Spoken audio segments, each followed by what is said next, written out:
Welcome, residents, to the Dr. DC podcast. My name is producer Richard, and next to me, / across from me, is the doctor himself. Hello. It matters to me that I say it correctly. Yeah, get those prepositions right, baby. That's right. Each week, we talk about the weird and wonderful world of DC while fielding questions from listeners like you. That's right.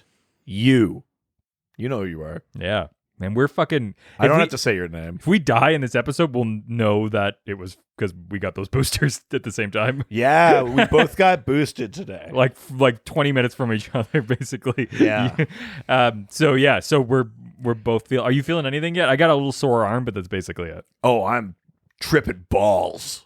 That's not what it's supposed to do. Oh, I didn't go to the clinic. I stopped under a bridge. To be fair, I did just see you in the parking lot of the thing, not inside of it. I just pulled into the parking lot of the center, took a bunch of LSD. I was like, I'm pretty sure I got the booster. This is what I call the booster gold. And then drove home and went back to work. Hey, wait a minute. Yeah, I was thinking those tweets you were putting out were kind of weird after 3 o'clock. Well, that's in a language I created. Yeah. We've got a review. Ooh. 5-star review number 141. Card and Wild and North Candle. That's right. From Bruno. Yeah, Bruno bought one of your wife's candles and had her... Well, I think he just wanted the message to get passed along, but your wife took the initiative of writing it in a card. He sent a message. She did more than that. Well, yeah. I mean, arguably, like you, too much more. I don't know what you mean. We've never taken a joke too far. Yeah, I was at... okay, so after all this happened, this was during Docmas, I think, that Bruno placed the order because we gave some plugs for your wife's candle business, Wild and North. Yes. And then she put the special candle and the card she wrote with Bruno's message in a little bag in the biggest box filled with packing peanuts. And then had it brought to the office. And then someone was like, there's a package here for you. And I went all the way downstairs. And she came up and said, there's a package for you. And I looked at the box. Yes. And had someone else's name on it. Because it was a box that for the actual candle companies, but there was a different name on it. So I went back upstairs and I said, it's not for me. It's got... When you went to me and... It's got someone else's name on it. And I went back upstairs. Yeah. And then they were like, no, there's something like... in the box. The box is for you. There's something in the box. You were like, but it's got somebody else's name. So I went all the way back downstairs and opened the box. Yeah. It was just full of packing peanuts. And I was like, ha, funny joke. And I went all the way back upstairs and I was like, packing peanuts, that's funny, I guess. And they were like, did you get the thing? And I was like, it was full of packing peanuts. And they were like, no, in the bottom of the thing. So all the way back downstairs. Comb through all the packing peanuts for this very little package that had the candle and the cards. So funny. Yeah. So funny. Yeah. I loved it because the whole time I was just like, how is he not figuring this out yet? Because I don't open other people's mail. I do. Constantly. And I give up at the slightest inconvenience. That is the truest thing you've ever said. So... the moment something's not easy. Yeah. No, thank you. Yeah. If I'm not great at it immediately, I don't want to do it. I mean, you're describing I know. everything I've ever done in my life. I know. Someone's going to come and be like, you're not that good at podcasting or whatever. But like, honestly, if you say that, I'll stop. That being said, we haven't really ever tried. So Also true. There you go. This is a 5-star. Maybe I don't know how to learn or how to like improve. Maybe I lack the skill of improvement. That's somebody else's problem. Probably. I don't know. It sounds like a lot of work. This is a 5-star candle, just like Dr. DC is a 5-star podcast. As it should be, since it has one of the best, kindest, and most knowledgeable producers. Yeah, I mean... I haven't actually read this. This is great. In fact, the producer is so good at his job that he is totally going to ace the upcoming Lore of the Rings podcast. That's not even the title of the podcast. It's Lord of the Rings, and it'll never happen. That will no doubt be coming out any day now. Bruno, XOX. Oh my God. 2 hugs? I was going to say, I'm like, Gossip Girl? A hug each, but who gets the kiss? It's actually Is the circle, isn't the O the hug? No, because X is like arms crossed, like a hug, and O is like a mouth. Kiss. I'm pretty sure that O is the hug, and kiss is that doesn't the make X. any. Think about it. A kiss, your mouth makes an O. No. Hug is your arms crossed behind someone. It's the X. That's what it is. The X's are hugs. I need to know this now. You're really gonna look this up right now? It's worth it. It's fine. It's important. Look, here's the thing. If I'm wrong, then we're all wrong. But no, I've been right the whole time. So in the early 1960s, I was instructed by my mother, but this is an article. But just find some fucking random blog post. Find just an answer. It can't be that hard. Okay. Just write RX is the hugs, and it'll say yes or no, right? So this is from Wikipedia. Okay. Hugs and kisses, abbreviation in North America as XO or XOXO. Sure. It is an informal term, blah, blah, blah, blah, blah. Texting the United Kingdom, the phrases hugs and kisses is widely used as XO or XOXO, are not, though. X's or XX, etc. for kisses. What? Yes. No. Yes. How does that make sense? Your mouth doesn't make an X? The common custom of placing X's on envelopes notes at the bottom of letters to mean kisses dates back to the Middle Ages, when a Christian cross was drawn on documents or letters to mean sincerity, faith, or honesty. A kiss was then placed on the cross by the signer as a display of their sworn oath. Oh man, because I not like I write a ton of letters, but sometimes I only put X's because I'm like, we're not that close. Oh, and I'm like, I thought I've been omitting the kisses. You've just been like sexually assaulting people via the mail. Uh-oh. That's like the. Now I'm just like kind of creepy, like. That's like when people. Well, shit. That's like when I can't believe, of all things to be wrong about. That's like when people's like are like my like brother died and they're like LOL because they think it's lots of love. Yeah. That's one of my favorites. It's exactly like that. So good. Well, fuck. Thank you, Bruno. Also, I think I just thought it because it's usually XO, and so I was like, well, if it's hugs and kisses, we go in the same order. Sure. This is my mind is blown. I can't believe this has happened. I have to make some phone calls. You need to change the way you're living your life. Yeah, I gotta call my accountant. Oh no. There's supposed to be O's. There's supposed to be O's, Jerry. Yeah. I said too many X's. Yeah, I kissed the accountant and I hugged this the is my modern Seinfeld pitch. Yeah. George realizes he's been getting his X's and O's mixed up. I also think that's funny that you think that's the modern pitch for Seinfeld. As mail. The mail. Yeah. Through texts. That's how you know. We have some news. Superman's son of Kal-El writer donates to LGBTQIA plus charity in response to death threats. Yeah. I mean, God, where to even start on that? I mean, very few things in this world are have the appropriate response of sending a death threat. Certainly not a fucking comic. No. But also, if you're sending a death threat because a comic is inclusive, you're a bad guy. Yeah. This is bad. So yeah, Tom Taylor, because in Superman Son of Kal-El, John is at least bi. I'm not sure. I think he's bi. I'm not sure if it's actually been like said explicitly or not. But at any rate, I mean, he has had a female relationship with Saturn Girl kind of before. So let's say bi. Because that's happened and which is awesome and good. Yeah. And also because John is Superman now, there's this contingent of people that like probably never read comics, but they're like, Superman's gay! And they went off after Tom Taylor and stuff like that, which is bullshit and stupid. But yeah, Taylor's a stand-up guy and has made like this donation and everything like that. Makes me like Tom Taylor even more. Yeah, I mean, Tom Taylor's always been a good guy. And someone that's got like really got like their thumb on the pulse of what people like about characters. Mm-hmm. Like even in books like Injustice or Deceased that on the surface look like they're some kind of gore porn or something like that. They're like weirdly some of the best characterizations of some of these characters because just got a really good sense Yeah. of what people like about them and how they should interact with each other and things like that. So I think he's always had a very kind of like empathetic vibe, but this just proves it. So, That's awesome. Yeah. It's I was watching a TikTok the other day about there was like this like Gen Z kid who was looking like an old Mac computer, and they were like, it's just so cool that they used to put the like LGBT like flag on the apples back then.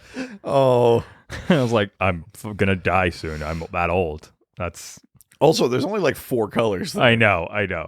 It's very funny. Though. Yeah. Next piece of news: Cute, Flashpoint Batman is back to go beyond.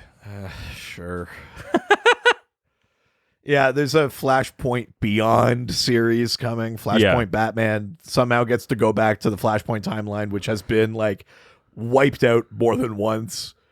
But we're going back. It's a Jeff Johns joint. It'll be there. Got some feelings? Or? I'm just like, it might even be like good or interesting. I just couldn't give a shit. I'm just like, I don't know that there's a thing that could interest me less than going back to Flashpoint. And I like Flashpoint, but it did its thing and I'm kind of done with it. Like, yeah, the idea that like now is the time we got to revisit this is like, no, we've spent all this time getting away from fair. Not now. Go away, Jeff. Yes. It's like, didn't we kick you out of here? He's like, I've got another idea. Well, it's the same idea, but I've got it again. I've got 7 ideas, actually. Yeah. Turns out there were 7 flashpoints. All right. Final piece of news. Yeah. Rachel Zegler confirms more about her Shazam 2 role. Oh, I don't know that I saw this. So, in a recent interview with Variety, Rachel Zegler confirmed more about her, Mirren, and Lou's role in Shazam: Fury of the Gods. Right.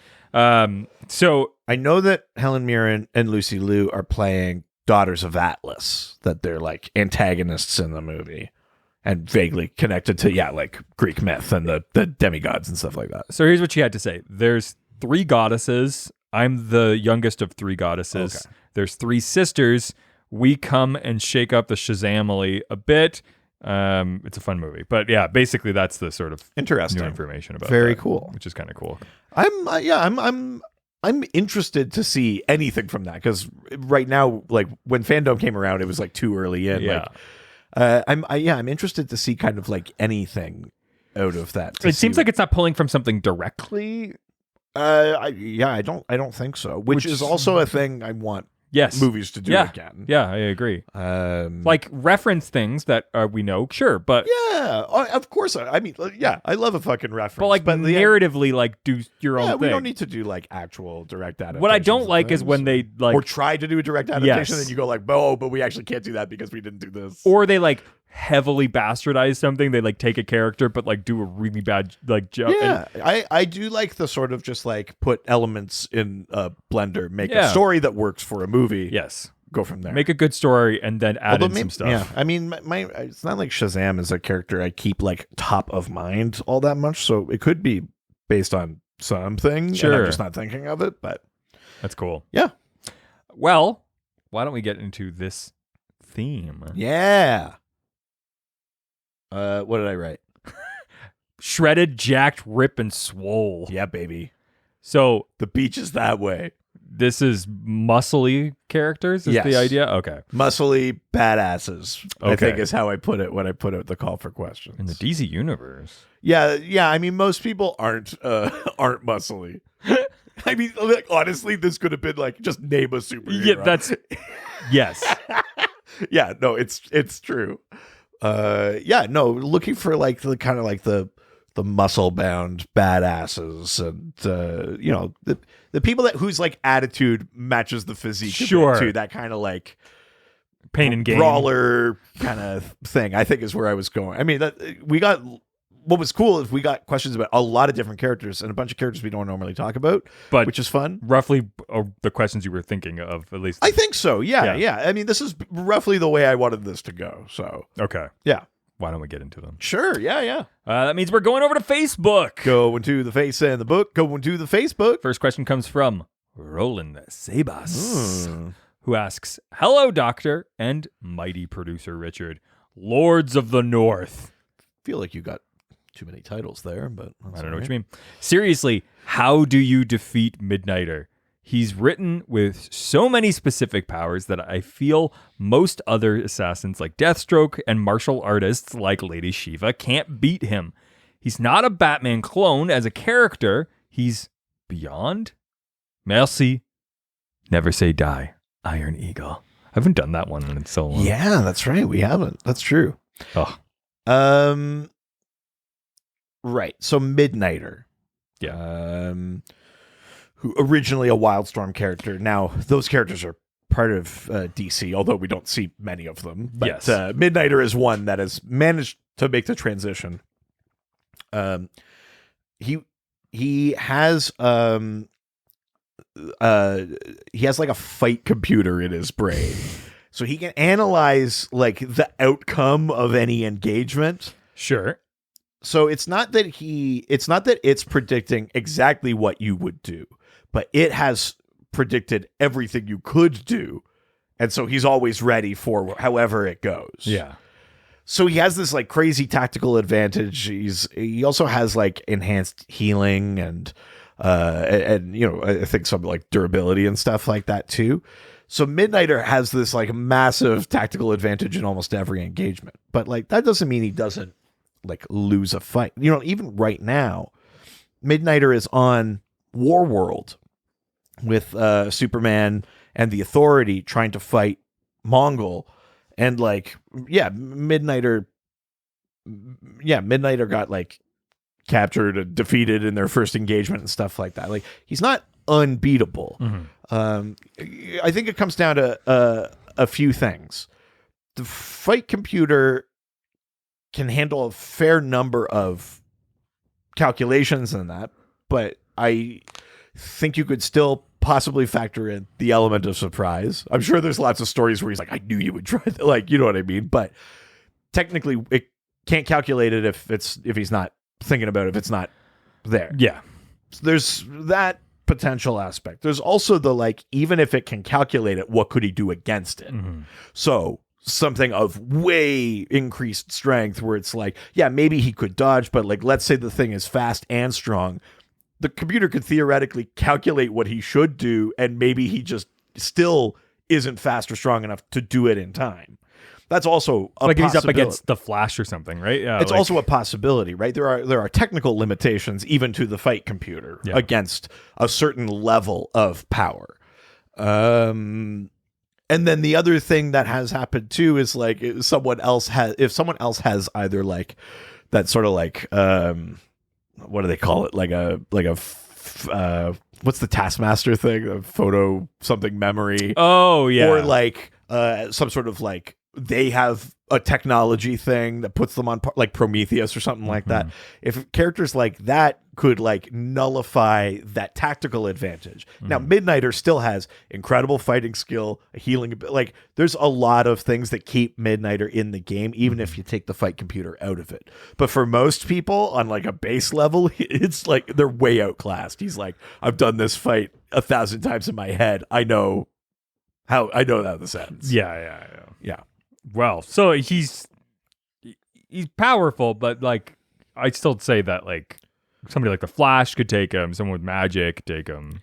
Yeah, you know, and it's comics. If you want to write that Midnighter could take down the Flash, you'll find a way to do it.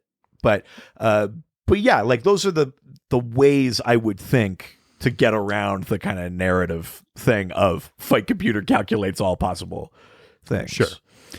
Or maybe it's a thing too where like I could see a writer doing like someone is so unpredictable that the computer can't figure it, you know, like the Creeper or something, like Midnighter fights the Creeper, and you could lead into the idea it's like the computer actually can't calculate because that implies that there's a logic or a reason to what is happening, or that Creeper won't get himself hurt to do something, you know, like I think there's ways around it.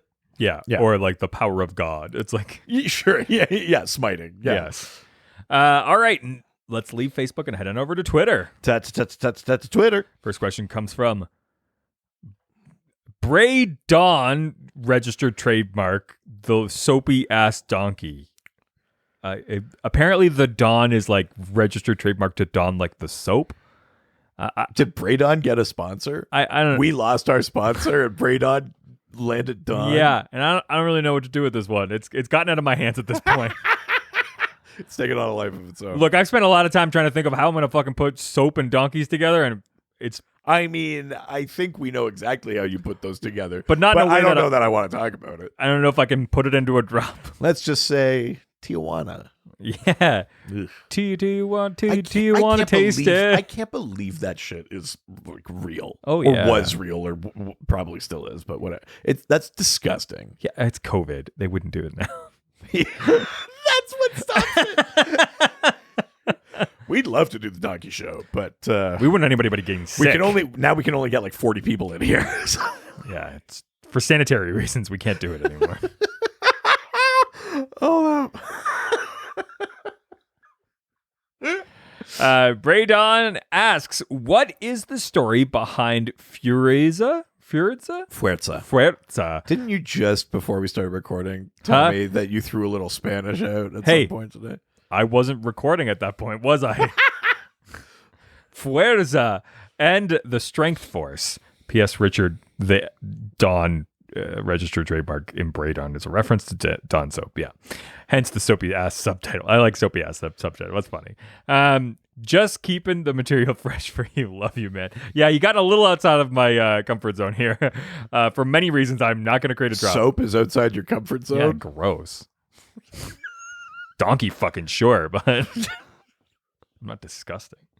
Good Lord. So, what is the story behind Fuerza and the Strength Force? Right. So, in that, like Williamson... Sonoma. Yeah, in the Williams-Sonoma run of Flash.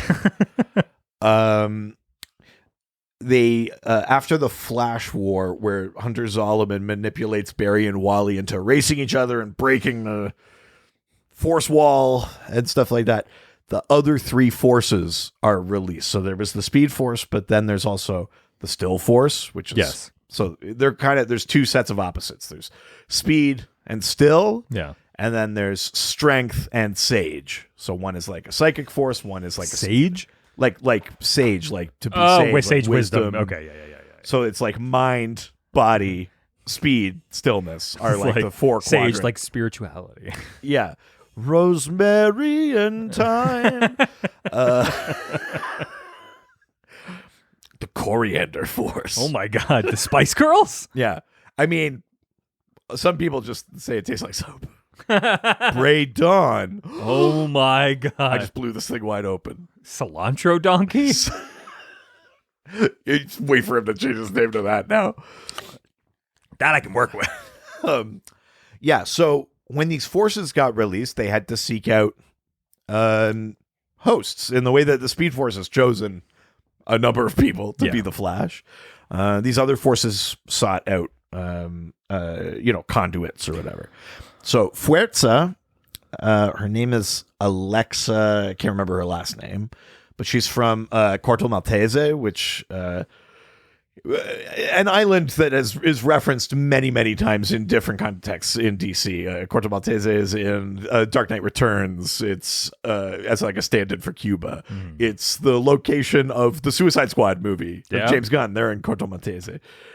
So at any rate, she's there, and she calls herself Fuerza, which means strength or strong or something like that. She's strong and the strong force? Yeah, so she has the strength force. So a couple of interesting things about the strength force. Obviously, it gives her strength in the way that the Speed Force gives you speed. But the Speed Force also gives you like lightning abilities. The strength force gives you like gravity abilities. Oh. So it's like Earth is like tied to Earth kind of thing, which is sort of neat.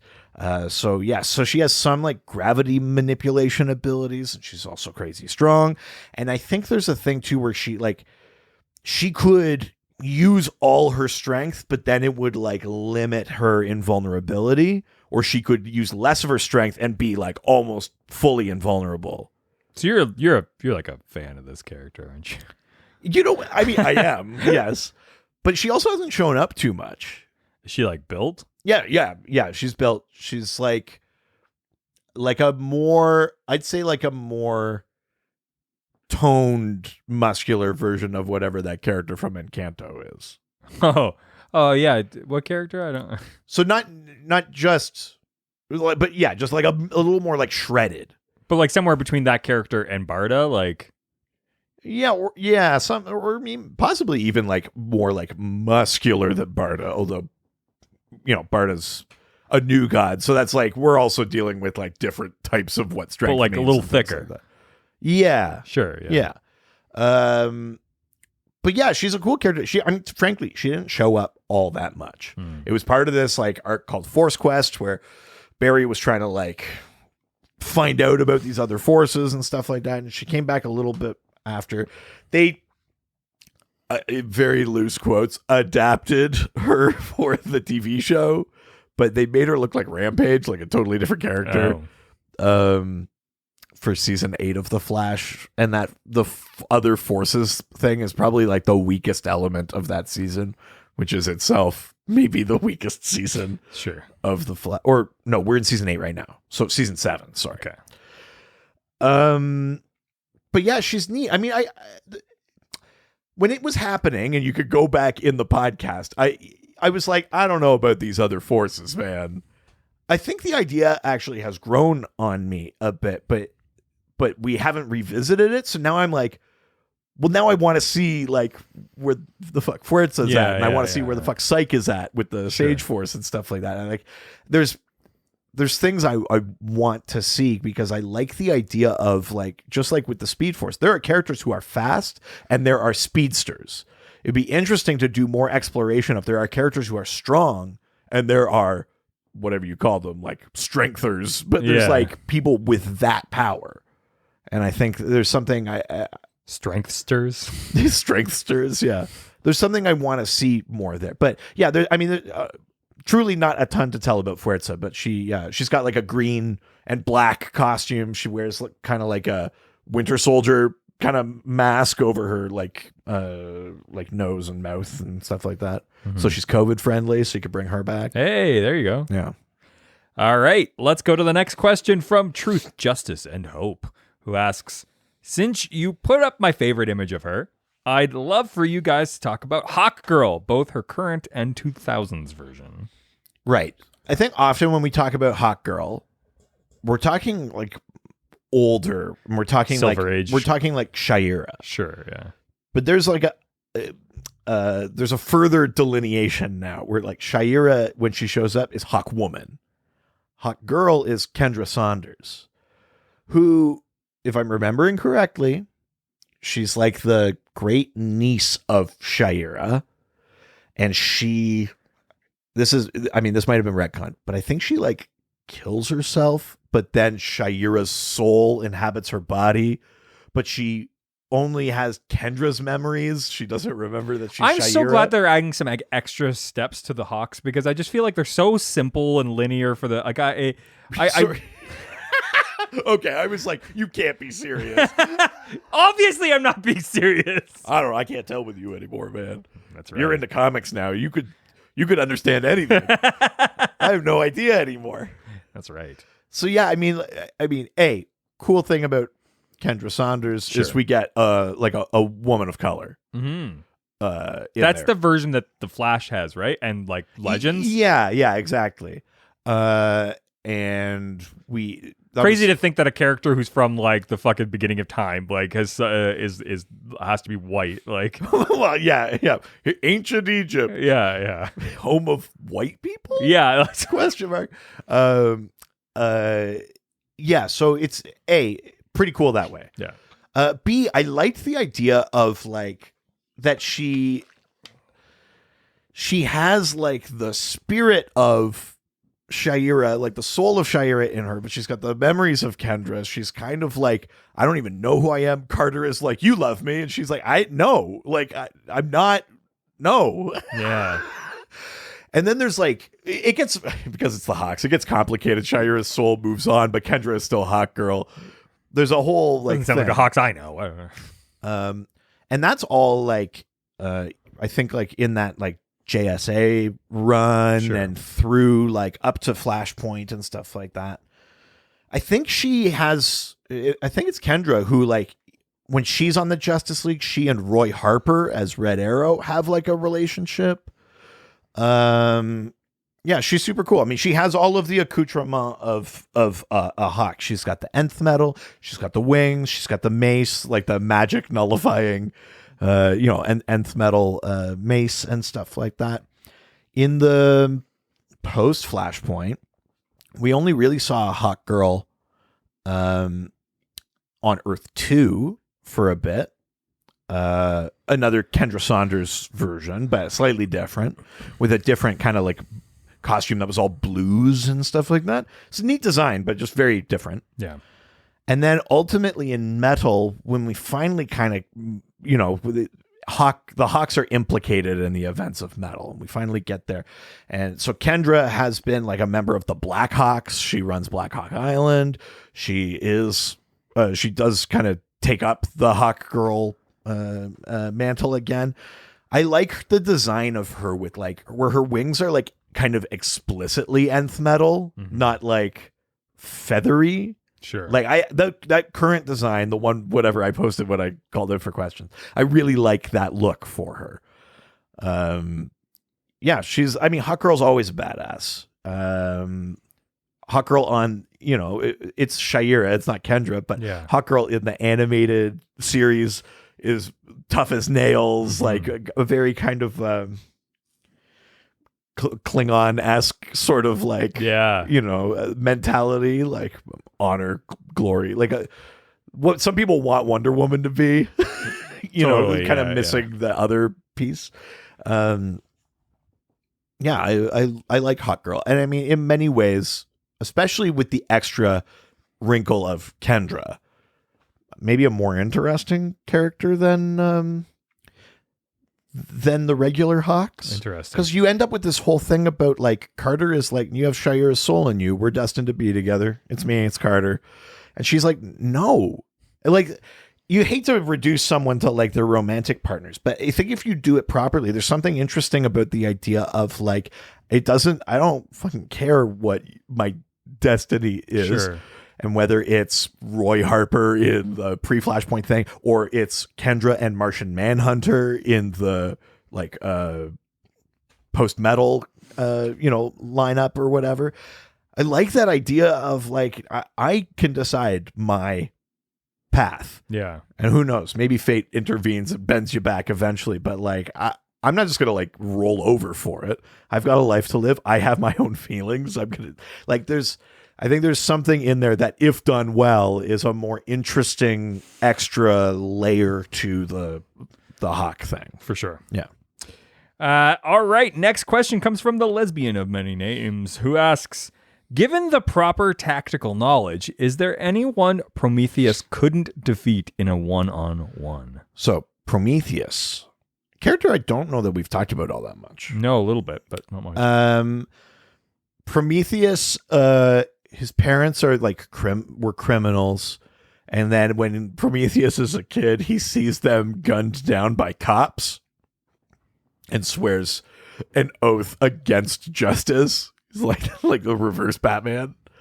And he eventually gets, I can't remember how he gets it, but he has this helmet that has like a computer in it. Well, we talked about Midnighter and his fight computer. This helmet can process immense amounts of information. He's highly trained and very skilled, but he can basically uses it to like learn your fight style, learn your blah blah blah, predict your moves, that kind of shit. Mm-hmm. And it made him this very like Justice League level threat where he could take on the whole league because he had this technological tactical advantage. But like, for all that, clearly less of a threat than Midnighter, because there's multiple examples of him just getting his bell rung. Oh, really? like when he destroys Star City, or part of Star City or whatever. Mm-hmm. Green Arrow just fucking shoots him in the face with an arrow. Jeez. All right. Yeah. So it's like yeah, great, like fun helmet computer, but yeah, like sure. Yeah. Guy with bow and arrow. They did pit him against Midnighter in that in a Midnighter solo series, which I thought was smart. Yeah. And yeah, I mean, he gets absolutely run. Wow. There's a few different versions of so Prometheus has tech that does that. Midnighter, it's technically tech, but it's also in him. It's a little more cybernetic. Sure. And then there's a character called Afterthought who I think you could see 5 seconds into the future or something. So there was slight variations on the idea of no matter what you do, I'm ready for it. Yeah. And I can premonition and counter it or predict it or whatever. Yeah. I think if I was to rank them, Midnighter is the most effective and efficient because ultimately Midnighter also has the other shit going for him, including the healing and stuff. Again, that point I brought up with Midnighter is Prometheus might be able to predict some things and largely it can help him get out of the way of them. But some things you just can't get out of the way of. They're too big. They're too fast. They're a nuclear bomb. You're not gonna... Their energy as opposed to what, or it's magic or there's some things you might know they're coming and there's nothing you could do about it. Yeah, theoretically. But Prometheus doesn't have the extra stuff of healing and shit like that. Sure, yeah. Now, Prometheus did have some stuff that was special weapons that were made of certain things. He had I can't remember what they were made of. He had fucking bullets that could hurt Martian Manhunter and stuff like that. Why were you doing punches and then saying because they're wrist things. Oh, I okay. Think. They were because the way you did Deadshot, I think he had kind of wrist things. Sure. Yeah, I know that looked bullets. I was like, punch. Uh-oh. Yeah. Yeah. He's very skilled, obviously, but I would put him lower than Midnighter on how effective the predictive thing is. Sure. Yeah. But what about Batman or something? I mean, Batman? No, I mean if we're being honest about it, no. Other than, the blind spots I listed for Midnighter also apply to Prometheus. If not, they apply a bit more. Sure. The thing can only predict so much. Yeah. Batman famously good at being in the gaps of what people can predict. Sure. Yeah, fair. But just head to head, if a fight, Prometheus would beat Batman. I'm saying it. Come at me. Wow. You will. All right, next question. From our favorite religious representative, Chris Chan. Ooh. So, weird question. Hopefully you can add some context here. Sure. Are female bodies objectified? After all, they're meant to be gods in peak physical condition. Male bodies are also muscle-bound. What? Yeah, I think the idea of this question is getting to the idea of where is the line past which it's objectification? What is different? I think the question is what is different about how female bodies are depicted versus male bodies? Sure. So first of all, I'll just take this moment here to say, all of the characters we're talking about are crazy hot. If you think Thirst Month is gone, it's not. They're all the hottest characters in the world. However, when I was Thirst Month, fun idea, I was people always send us a question about how big is Dr. Manhattan's dick or whatever. Fair, you're just referring to questions my brother asked. Well, yeah, but you know what I mean. There's always that or fuck, marry, kill questions. And sure. In my head, I was let's dump them all in February. That'll be fun. And then I think A, I didn't communicate that very well, and B, that I made very aggressive pitches for what the episode should be called. Step on my fucking net and spit in my mouth. So I think some people were oh, this is kind of gross, and they're right, and I'm sorry. It wasn't what I meant, but I did a very bad job of. But also, Daddy can't help conveying what I meant. So before I answer this question, I'm just gonna go back through quickly and say Midnighter would. Would smash. Fuerza would get smashed. Yeah. Yes. Or I would get smashed as well. I got you. Hot Girl would. Prometheus wouldn't. Think he's got a little bit of butt his face. It's not really the part I'm going to be looking at, but right. So to Chris Chan's question, yeah, this is a discussion that comes up on Twitter all the time, and I think once it clicks, it's pretty easy to see the difference. When like the common Comicsgate thing is like they don't want comics to be sexy anymore, and it's like there's a couple of things there. A, that's not really the point. Yes, and B, it's also not true. Yeah. It's about the agency and stuff like that. So, male characters, very ripped, and Chris Chan is right. Male characters very much are depicted like as gods, as Adonises, right? You see all the muscles, but it's always like a power pose, like lightning in the back. You also don't see like their throbbing cocks through their pants. There's that as well.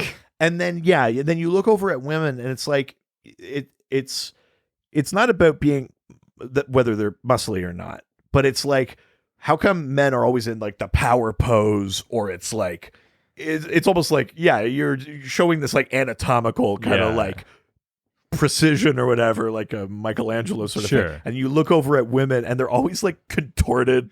I mean, less and less so now, but let's go to the most stereotypical. Contorted so you can somehow see both their ass and their tits at the same time in a way that bodies don't work. Like Supergirl's. Where it's like, maybe they were also drawn muscular, but it's the gaze of it, right? You look at some, like, let's take some modern examples of less male gazy female costumes that not that it's the point, but that I think are sexy as hell. I haven't even read the book, but the Elektra as Daredevil that's out there right now fucking rocks. Yeah. Black Canary, specifically like as drawn by like Otto Schmidt or someone like that. Like hot as hell, but it's not about like tits are falling out or something like that. Like she has to wear something practical. She's a superhero. Can we use the scientific term? Bosoms befallen. I was gonna say bazongas, but bazongas. Well, that's our restaurant. Yeah, sorry. That's our classy restaurant. Trying to do some fucking promotion classy here. Upscale Hooters. That's right. Mother's in town. Let's go to bazongas. Oh my god, can we afford it? I'll make a rezzo. Yeah, so I mean, if we're asking the question, where is the line where it's like objectification? It's the line where we're not showing their bodies the way they are because that's the way they are showing them. It's where it's like, we know why you're here. Like the best example I can give is a live action example, and it's, think of the scene between Diana and Cyborg in the, I can't believe I'm invoking this, but the Snyder Cut versus the theatrical cut of Justice League. Yeah. In the Snyder Cut, we watch Diana talk to Cyborg. She looks great. She's Gal Gadot. Yeah. She looks amazing, but the scene is about them talking. They in no way are making her like frumpy. No. Like, she looks amazing. Yeah. But the scene's not about that, nor should it be. And in the Whedon cut, for reasons we know but are bad, we just add in this shot that it's like down on the sidewalk. We're looking at her ass. Yeah. It doesn't change the scene. It doesn't contribute to the scene. Yeah. It's not like we needed to see something on the sidewalk that we weren't getting. No. It's not like, from out of her jacket, like there's a gun or like whatever. Yeah. It's just there because it's like, look how great her ass looks. You're like robbing that that character is there for you instead of being there because it's part of the story or they have something to do. Sure. And I think that's the line, like it's, the character's also not trying to be sexy in that situation. Well, yeah, and that too. But I think there are lots of versions of male and female characters drawn very sexy, but are still like, they have their own agency and stuff like that. They're just sexy because they are sexy. Yes. Not because it's like, be sexy for me. You know what I mean? Like, I think that's it's hard to pin down, but once it clicks, you look at it and you just go like, yeah, I get it. If a character's trying to be a hero and be strong, they should be trying to look like a hero and look strong. Then it's like, you can, if a guy rips his shirt, he's looking, because whoever drew that was like, I want this guy to look real strong. Think of in the King, Tom King Clay Man run on Batman, that whole bit where like Bruce and Selina are on that like island on the beach for a bit, and like Bruce is shirtless and doing push-ups, and she's like lying on his back or whatever. He looks fucking great. He's sexy as hell. But like he's not like pouring like oil over himself. It's not objectification. Yeah. You know, like you know what I mean? I mean, obviously there's also a difference between male characters and female characters, and that's a whole thing too. But it's just about they don't have him like bending over and like looking behind him. You can like, be sexy, but it's about that. That's just what they are, not what they're doing for you right now because you asked for it. You know what I mean? The sexy should be secondary. It should just be a result of them looking strong. That's just how they are. And if you happen to find it sexy, great, good for you. But it's not like great example is the scene in the Avengers where Chris Evans is like got the hand on the helicopter in Civil War. Yeah. And he moves his hand over and his like bicep is there and like I know how your wife feels about that scene. Sure. And that scene isn't intended to be sexy. It's him looking strong as hell. Yeah. But yeah, I mean it's a very complex issue, and people will have different thoughts about this too. I'm sure there's people out there, and I think I've seen it before, that are like, how come it's only like women characters that do the flying scissor kick thing where they wrap their legs around your head and throw you to the ground? Very sure. You know what I mean? Like there's almost, I think it's because they're typically smaller. I think that's probably the excuse or the reason that people would give. But, you know, my point is people will see it differently. But I think you also can't deny that it's like, when's the last time I saw a dude do that? It's true. Even like a smaller dude. I'd love to see a dude do that.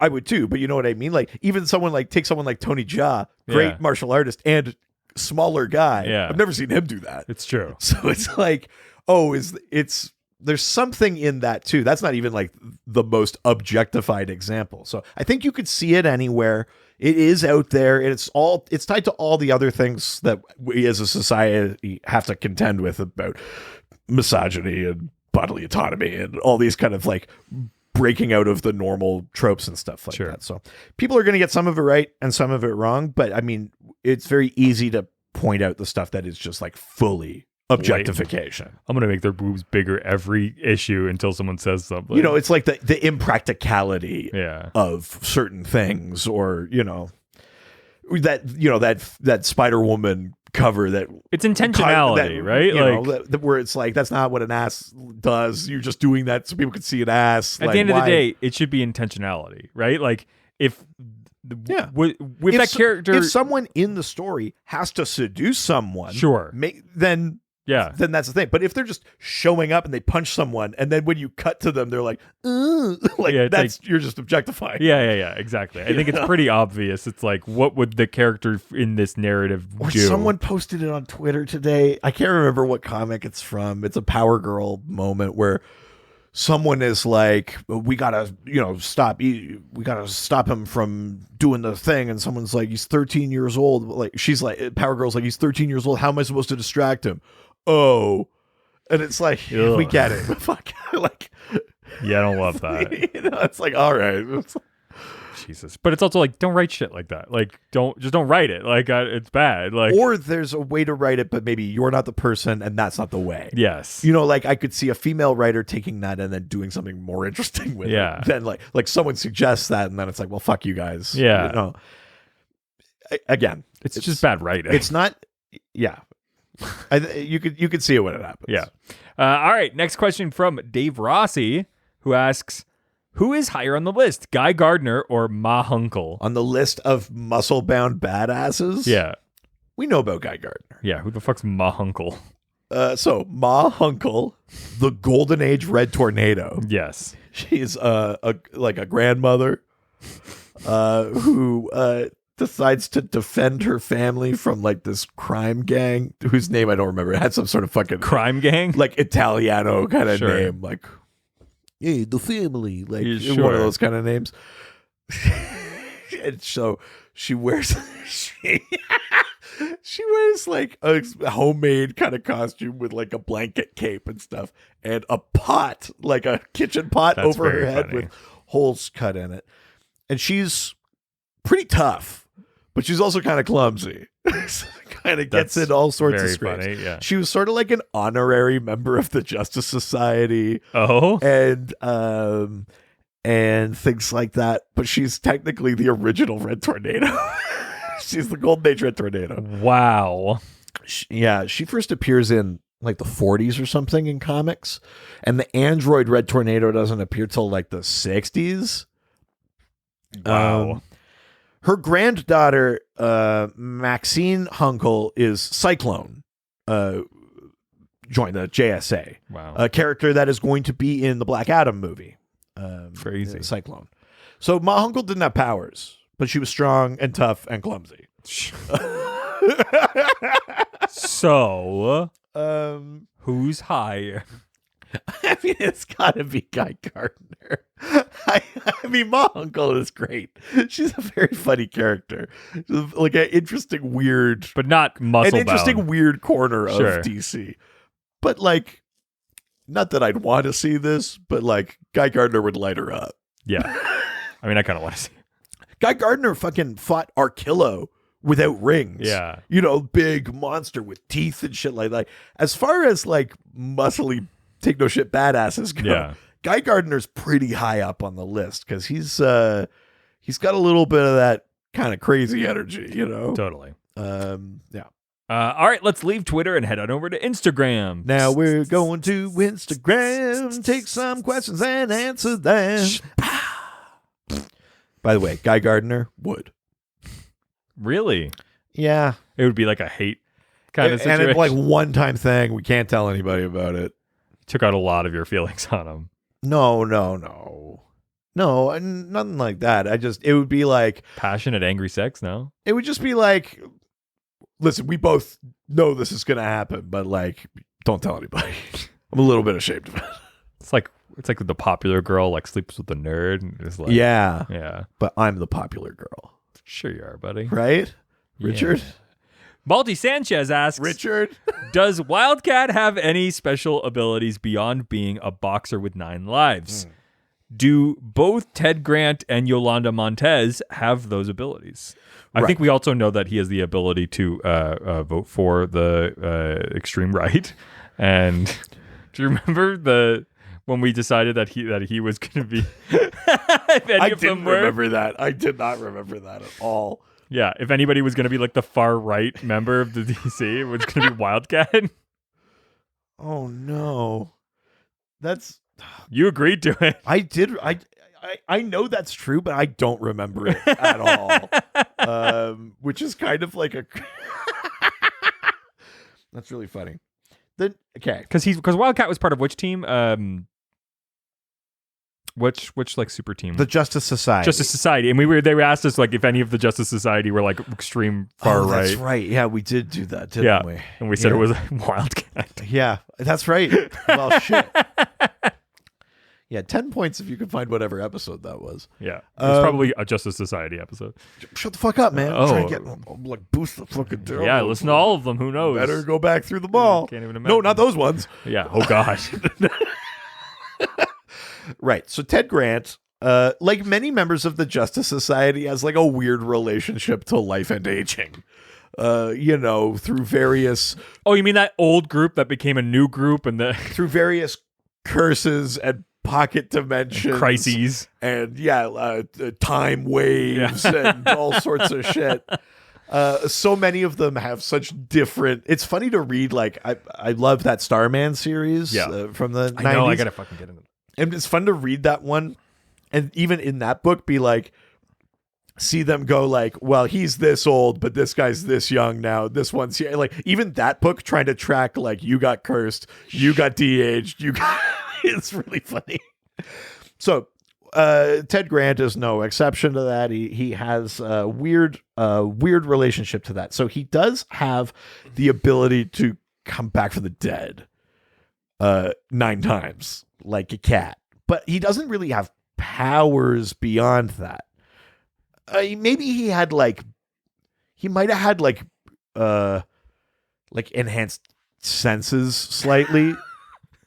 Sure, but he's mostly a boxer, just like a dude, Like, even in his costume, he's dressed like a cat, and then he has the wrapped hands like a boxer, which is actually, like, it's kind of a dope costume. But isn't the costume at some point, like, super, like, strength? No. So that's just the thing that the show does. So, Stargirl, the show does something a little bit different, but also Yolanda Montez is slightly different. Yeah. So, the Ted Grant thing first. He does have this sort of 9 lives thing. If he dies 9 times, he dies. Sure. But he kind of got that. Otherwise, he's basically just like a really old, really fit guy who can box, and he maybe has enhanced senses. Like Sure. maybe it's like sight, like a cat or something like that, you know?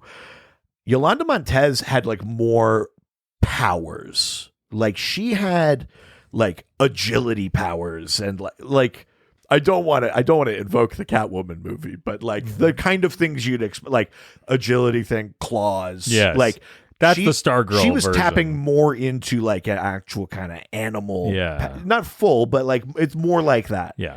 Whereas Ted Grant was like a guy in a suit. Sure. So there's 2 kind of different versions of those powers, but both of them real tough as nails fucking characters. Sure. Real badasses. Yeah. You know, Ted Grant was like a heavyweight champion boxer. He was like famous as a boxer and then went and took it out on criminals. Montez is like a badass and everything too. They're both in very good shape, but she's got real powers and he has like I could die a bunch. What if I want to like punch somebody, but I don't want anything to stop me? Is there like a way I could do that? Yeah, maybe if I hide my face. Yeah, then I could just punch them until. But I'll still wrap my hands like a boxer. People will recognize. Yeah, I wouldn't want to hurt my fingies. I got piano lessons after That's this. right, but I'm gonna punch them until I decide. Trying to learn a fucking sonata over here. Yeah. Look, weirdly cultured wildcat. Yeah. Also, you know, make America great again. January 6th was Antifa.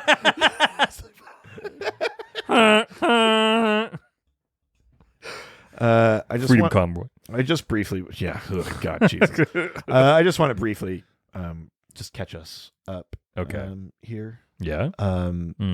Yolanda Montez. Yes. Would. Thank you. This is really important. Ted Grant. Would. Wow. Yeah. Wow, it's so unlike you. But important distinction here. I'm the bottom. Oh, power bottom? Yeah. Power bottom. Yeah. You top from the bottom? Yeah. Yeah. All right. I'm going to drain the 9 lives from him. Oh, my God. Oh, no. Even I was. Wow. Nope, never mind. Jesus. I can suck a golf ball through a hose. He's a boxer, huh? Beat this ass. Is this what people were worried about? Yep. Yep. Next question. Listen, now no one is happy. Ring my bell. You got another one? No. I was trying to figure out if I could work like an Adrian or something, and I couldn't find it. Cauliflower in my ears. Oh no. What does that mean? Oh, you don't want to know. I actually have a tiny bit of cauliflower from fighting. Yeah, you can't really like see it, but you can feel it. Is it just like a built up of cartilage, right? Like, yep, that's all it is. This is where, I don't know the full. Because it breaks and then tries to reform, and that's why. Yeah. You can't really see it on me. Like I wasn't getting in that many fights, but you can feel it. Like one ear is normal and one ear's got like a lump and shit. I can see it. It's disgusting. Yeah. Jesus. Next question comes from Robbie's Just This Guy, who asks, "Can you tell us about Power Girl's love life?" Right. Power Girl. Yes. Kara Zor-El from Earth 2. Yes. That was her original setup. It's her setup now. There's also a weird bit in the middle where they were like, oh, fuck, we got rid of Parallel Earths during Crisis, but we kept this character. She's from Booby Planet. No, they were like, she's from ancient Atlantis. What? They made her the granddaughter or the great-granddaughter of Orion. Sure. The the character who I'm always very careful not to pronounce it Arian. But you also can't say Orion. Yeah. Because that is also a character. Orion. I have to like fucking backflips. Yeah. But then she was like frozen in ice or in time crystals or whatever the fuck it was. And that was like their explanation, because they were like, well, we can't ever be Kryptonian, because that was the like no more only one Kryptonian era and all that kind of bullshit or whatever. So there's a weird era where she has like ancient Atlantean background, but for the most part, she's Kara Zor-El. Yeah, from Earth 2. She's older than Supergirl generally. She's like an adult, and she's got like a female bodybuilder kind of frame, whereas Supergirl is typically depicted relatively slight. Power Girl is like jacked to shit. Yeah. It's the interesting thing is Power Girl is probably, for a character that, especially in modern comics, does not show up in that many comics. Yep. Isn't written that often. Isn't thought about overly. She's probably the character like most found on porn parodies. I mean, or shit like that. And it's the fucking boob window, which we've gone over. And the little skirt. No, it's not a skirt, because she's wearing like a singlet kind of thing that's like long sleeved but no legs. Sure. Oh, that's right. And then she has like the shoulder cape kind of thing, and then the boob window, and gloves. But for all of that and all of the gaze put on her and all of that kind of shit, if you read Power Girl, she's actually really not in many romantic relationships. Oh, okay. I guess the one I'm thinking of offhand is I'm pretty sure she had a relationship with Mr. Terrific, with Michael Holt. There's a lot of shit about people kind of like going after her for a relationship, and her either shutting it down or like, I think Palmiotti and Connor did a thing. Maybe it's in like in that Harley and Power Girl team up book where like Vartox, who's this big like beefy like chest hair alien, comes and he's like, you'll be a good mate. I'm Vartox. Look at these guns, baby. He's a real douchebag. And it's all about her being like, you're gross. Get away from me. Sure. Yeah. Feel like there must have been at least one other cut. Did she have a thing with Hawkman, maybe? Am I thinking like, when would it have been? Just before Infinite Crisis? She might have had a little thing with Hawkman or something like that. But for the most part, like Power Girl, like weirdly, I mean, maybe not weirdly, but just doesn't have a lot of romantic relationships to speak of. The Michael Holt one is the one that's really standing out for me. And that was like a thing in the New 52 where they like, it was about going back and forth from Earth 2 and shit like that. And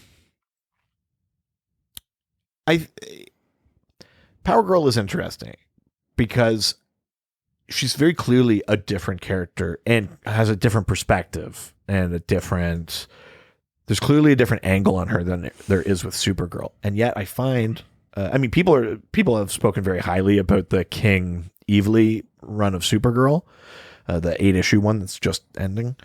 But I think lots of people would agree that there seems to be difficulty even figuring out how to write Supergirl in general. And so Power Girl is like another weird step removed from that. Oh, did she have a thing with Val Zod in Earth 2?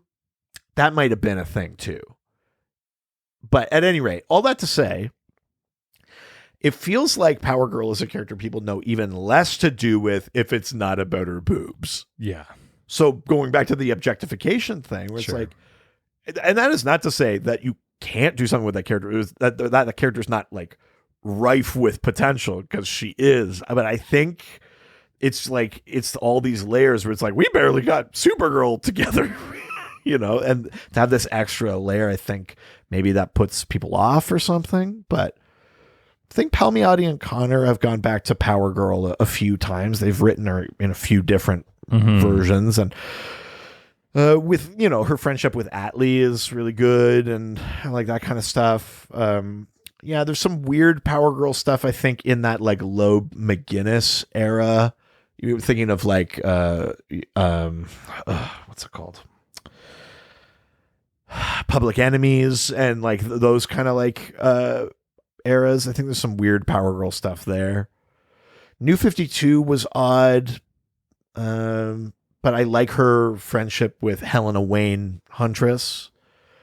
But yeah, like romantically, the ones I can think of, 2 of them are post New 52. It's Michael Holt and it's, although maybe that started before the New 52. I'm getting all my shit confused now. But also maybe Valzad, but even that, I barely remember. It might just be like insinuated. I don't. It's not. I'm having this weird thing where I'm like going back to as much as I remember of some things, and I'm like, fuck, did they? And then I'm like, or is it just, am I putting that together now? Suffice it to say, Power Girl, romantic relationships, not overly explored, and certainly not in a way that I guess has been satisfying enough that I'm like, yeah, that's the one. Fair. Yeah, totally. All right, let's leave Instagram and head on over to Reddit. Where everyone's nice and no one's ever mean. First question comes from a cup of Marvel Comics who asks, who has the biggest muscles? Like physically looks super big. Ooh. I ask because stuff like Power Girl's boobs growing make it seem like an artist would maybe do the same thing like that with muscles. So here's a fun thing, and I may have even learned this on the Doc Scored. That story about the artist supposedly drawing Power Girl's boobs bigger and bigger until someone noticed is not true. Really? Yeah. Oh. I'm just a sucker who falls for things easy. You sure do. Looking at me with those hard eyes. Falling for you. Apparently not true. It sounds like a thing that shitty artists would do. And I think maybe that's why I believed it. I was like, yeah, that sounds shitty. Yeah. Yeah. But it's funny because the muscles thing, God, I mean, as soon as you say who has the biggest muscles, I immediately think of that. Jim Lee. No, I'm thinking of because that man loves to fucking draw muscles. Kelly Jones. I'm thinking of like the Nightfall era Batman. I'm thinking think of Bane. He's he's like a really muscle defined version of like that the Kingpin kind of like look where it's like a tiny head in the middle of a giant body. I mean, I know that it's like within this sort of like Jim Lee era, but I think like Kelly Jones does that definitely with Batman, but not as much with Superman stuff. Like I find that he not as guilty.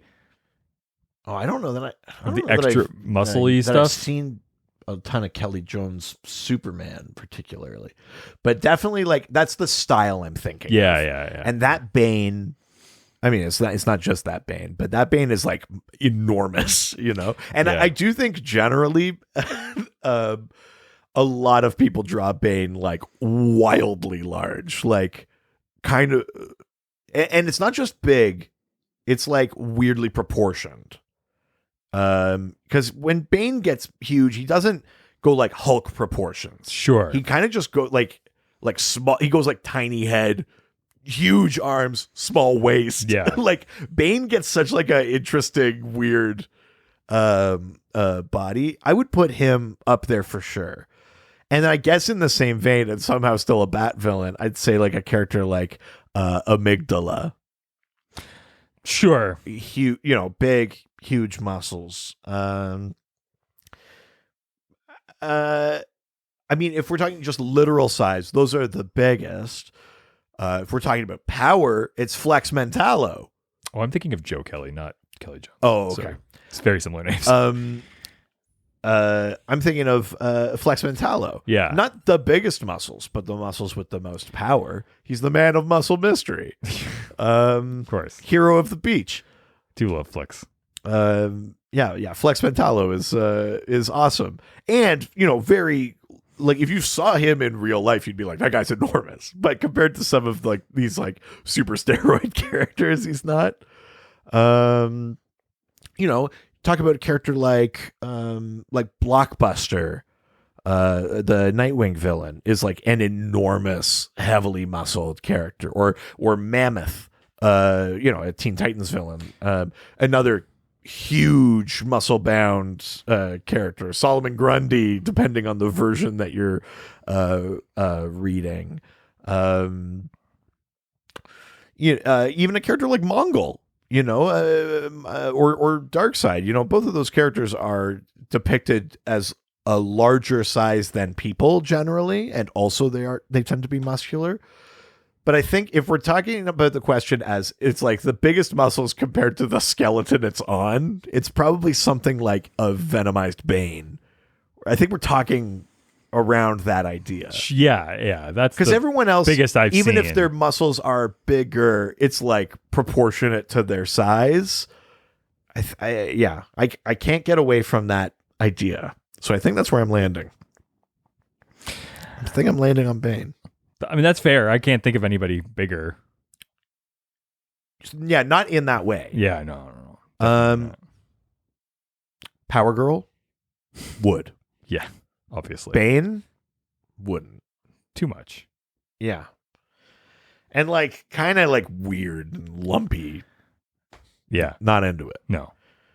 I also like the Kelly Jones thing, even on Batman, where it's like, I haven't gone through and checked like if it's like actually anatomically correct, but it feels like there's like too many muscles, or it's like maybe those are literally all the muscles there are, but it's like no one ever has gotten definition on these like tiny little like ribulate kind of muscles on the sides. Like the Kelly Jones era is just like, I don't know, that looks too smooth. Put some muscles there. Isn't that Jim Lee too, though? No, not that bad. Not nearly that. Not the bad. Like 16 packs and stuff. Yeah, it's that kind of like almost like cartoonishly goth kind of thing from that. I hate that shit.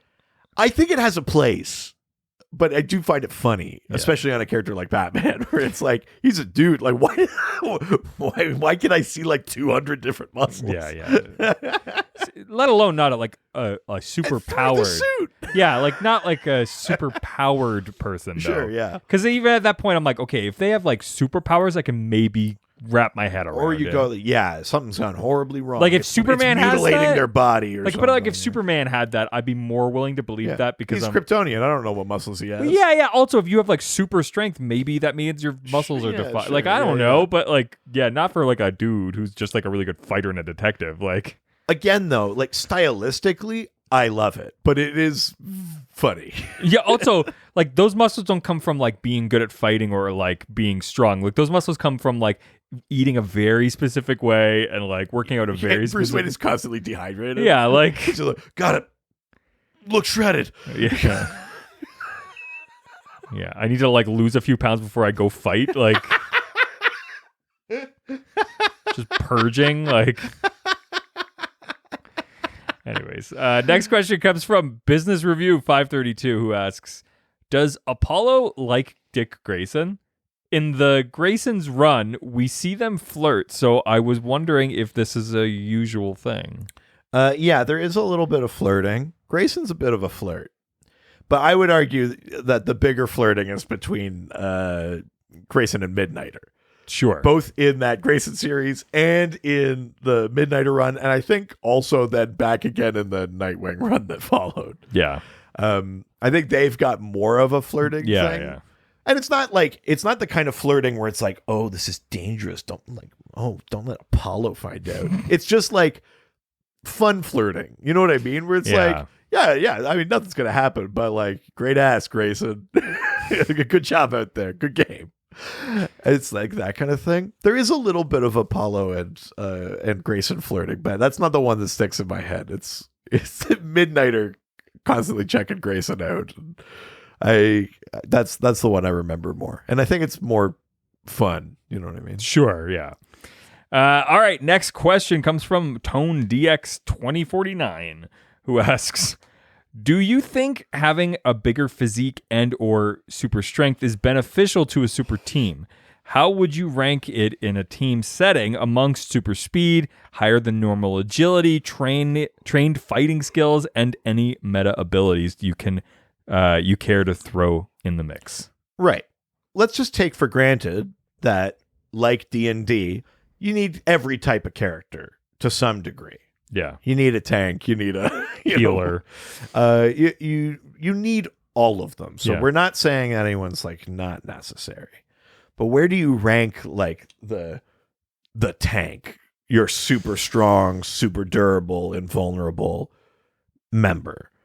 Do you think that's like an absolute, most important, or do you think that's lower on the list? Well, I mean, here's the thing. If you look at like the most like powerful DC characters, or at least the one that's the most prevalent and takes on some of the biggest shit, it's Superman. And Superman's big thing is like flying and fighting. The like laser eyes don't really come up that often, like as much as like strength and flying does, right? Like his other abilities sort of like are less prevalent than that. And it's always like, well, sometimes, I mean, there's like a trope of Superman, which is just like, is it a punching problem, or is it a thinking problem? Sure. Right? Like, so like keeping that in mind, I would say like super important. But that being said, like Batman is most successful, not from when he's fighting stuff, but when he's using his mind. Like that's when he's the most successful. The Flash doesn't really have any strength at all, and 90% of his problems are solved with speed. I mean, that seems harsh. Doesn't have any strength at all. Well, in comparison, oh, you mean any strength? Yes. Yeah. Okay. That's what I mean. I was like, I mean, any strength at all. I'm smart. Yeah, like he's a normal man who's just like is able to like deal with the speed, and so can use the speed to then produce strength for sure. Sure. Yeah. I know what you mean. But like he's a fucking piece of shit. Yeah, Flash. He's bringing shit to the table. Yeah, no. He has but no I mean, strengths. Like one of the. Yeah, no. He's This is his quarterly performance review with the Justice League. Yeah, his. You have no strengths. Some people say I try too hard. But I always think of that joke from the British Office where it's like, under weaknesses, you've written eczema. Yeah. I think that, like, if you consider, like, the fact that the Flash doesn't really have to use the strength ever, like, and speed is such an important piece, and, like, I think that, and Green Lantern doesn't really use his strength very often. It's, like... Yeah, I mean, his constructs are strong, but it's more about what the constructs could do. Yeah, ingenuity of them, or just the baseball bat of them, depending on which lantern we're But then, talking like, about. Wonder Woman, that's, like, kind of her thing, right? It's strength, right? Yeah. It's, like, abilities And for, her, like fighting prowess, capability. But that it comes down to, like, strength at the same time, right? Yeah. And speed. But I take your point, yeah. So, I mean, it's hard. I both feel like it needs to be number one and, like, fifth. Like... Yeah, I mean...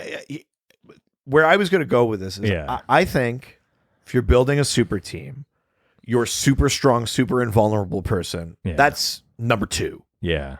I think, again, take for granted that, like, everyone is bringing something to the table, even Flash, despite what Richard said.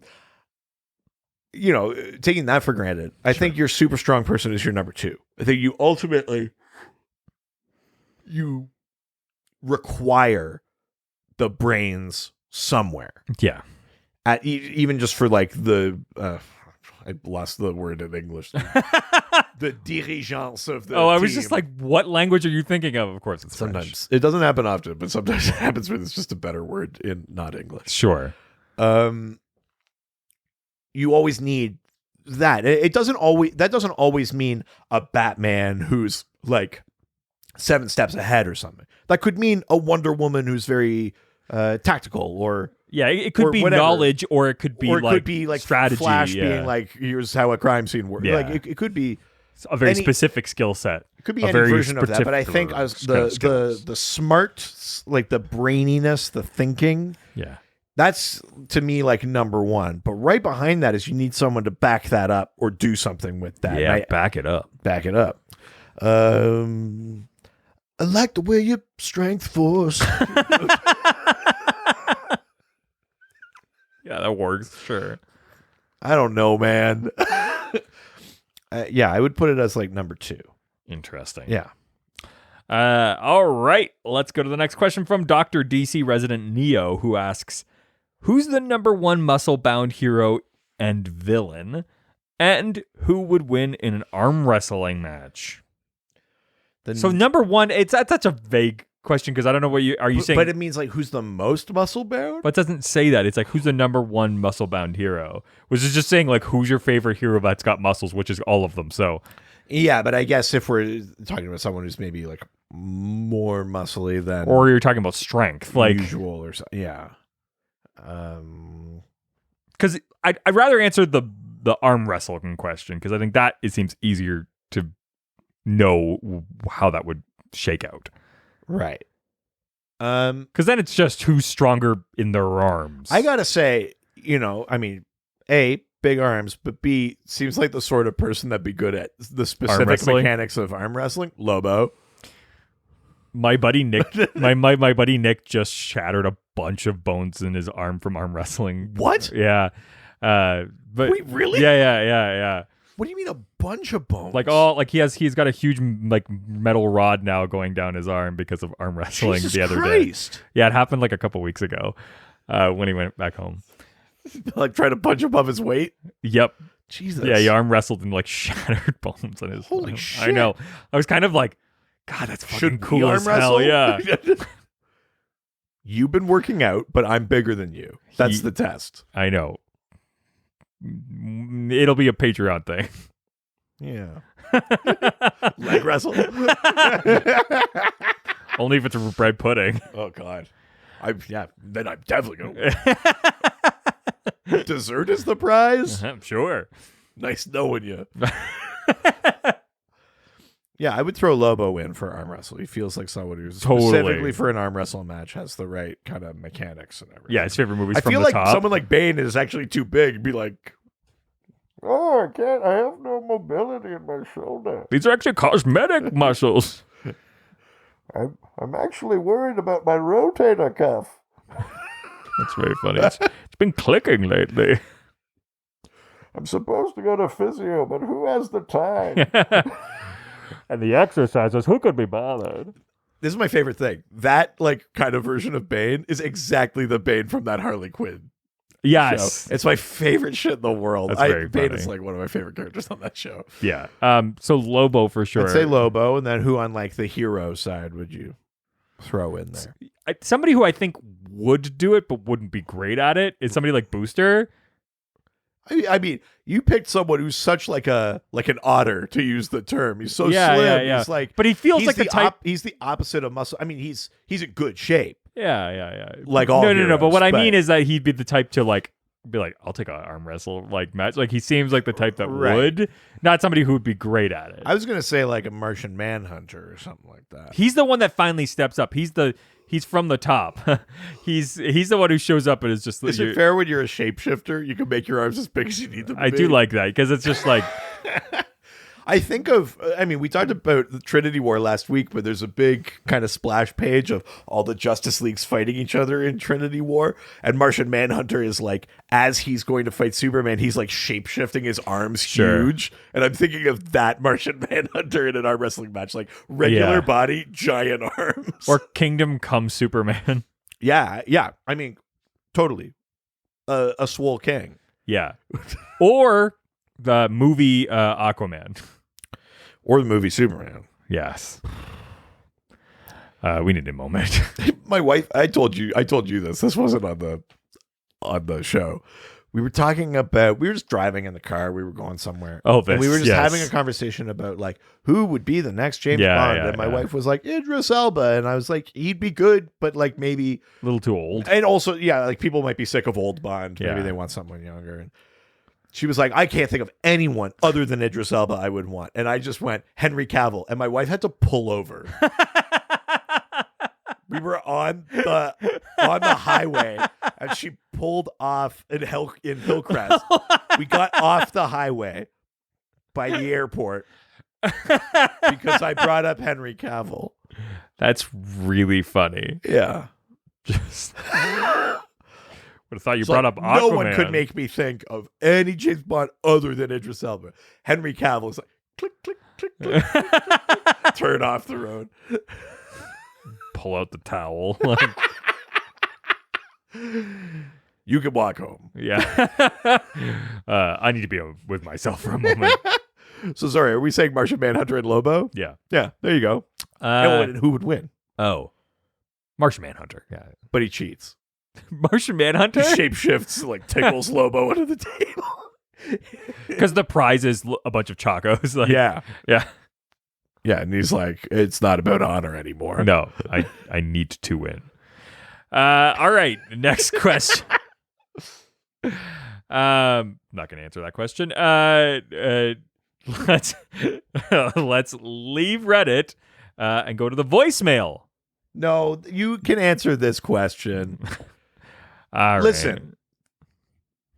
We've kept a distance from this, but someone asked specifically, and they asked this in response to me asking a normal question for questions. From the Hooded Artist, who asks, the real question is, which of all the DC muscle-bound hotties you want to step on your neck? Right. I know what your answer is. I mean, the problem is that there's so many. But, my answer is Big Barda. Yeah. It's that or Black Canary. Yeah, but I think even between them... Well, yeah. It might be Big Barda. Because the sheer force of it. Yeah. Specifically in the neck stepping realm. Maybe not in general for everything, but yeah, for that. Sure. Yeah. Fair.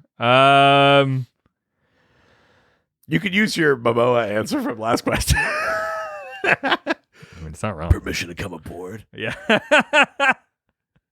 Like Amanda Waller. Oh, fuck. Oh, interesting. Huh. I'm not really attracted to the way she looks, but her attitude is enough. Waller's not exactly like muscle bound. No. But she definitely has the attitude. Yeah. She's got the right personality for it. Yeah. Yeah, sure. That's where I'm at, I think. You want someone to put a bomb in your neck and make you do missions for the government? Yeah. Underwater missions. Oh, I get it. Yeah, you get it. Look at us. Come such a long way. Wow. I didn't know it was a competition.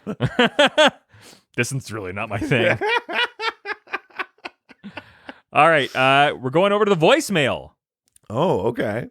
Bring, bring. I always forget what the thing is. At least you didn't do a song like the last time. That's true. All right, here we go. Hey, Doc. Hey, Richard. It's Ryan Putney. And I've got my question. Excuse me. I've got my question for the first episode of February and your theme. I just was reading on the dog's board that we're changing it up a bit, so I'm so glad I caught that before asking my question. Still going to bring it up. So, my question is, which artist do you feel does the best job at drawing female characters, or let's specifically focus, who do you feel draws the best Wonder Woman?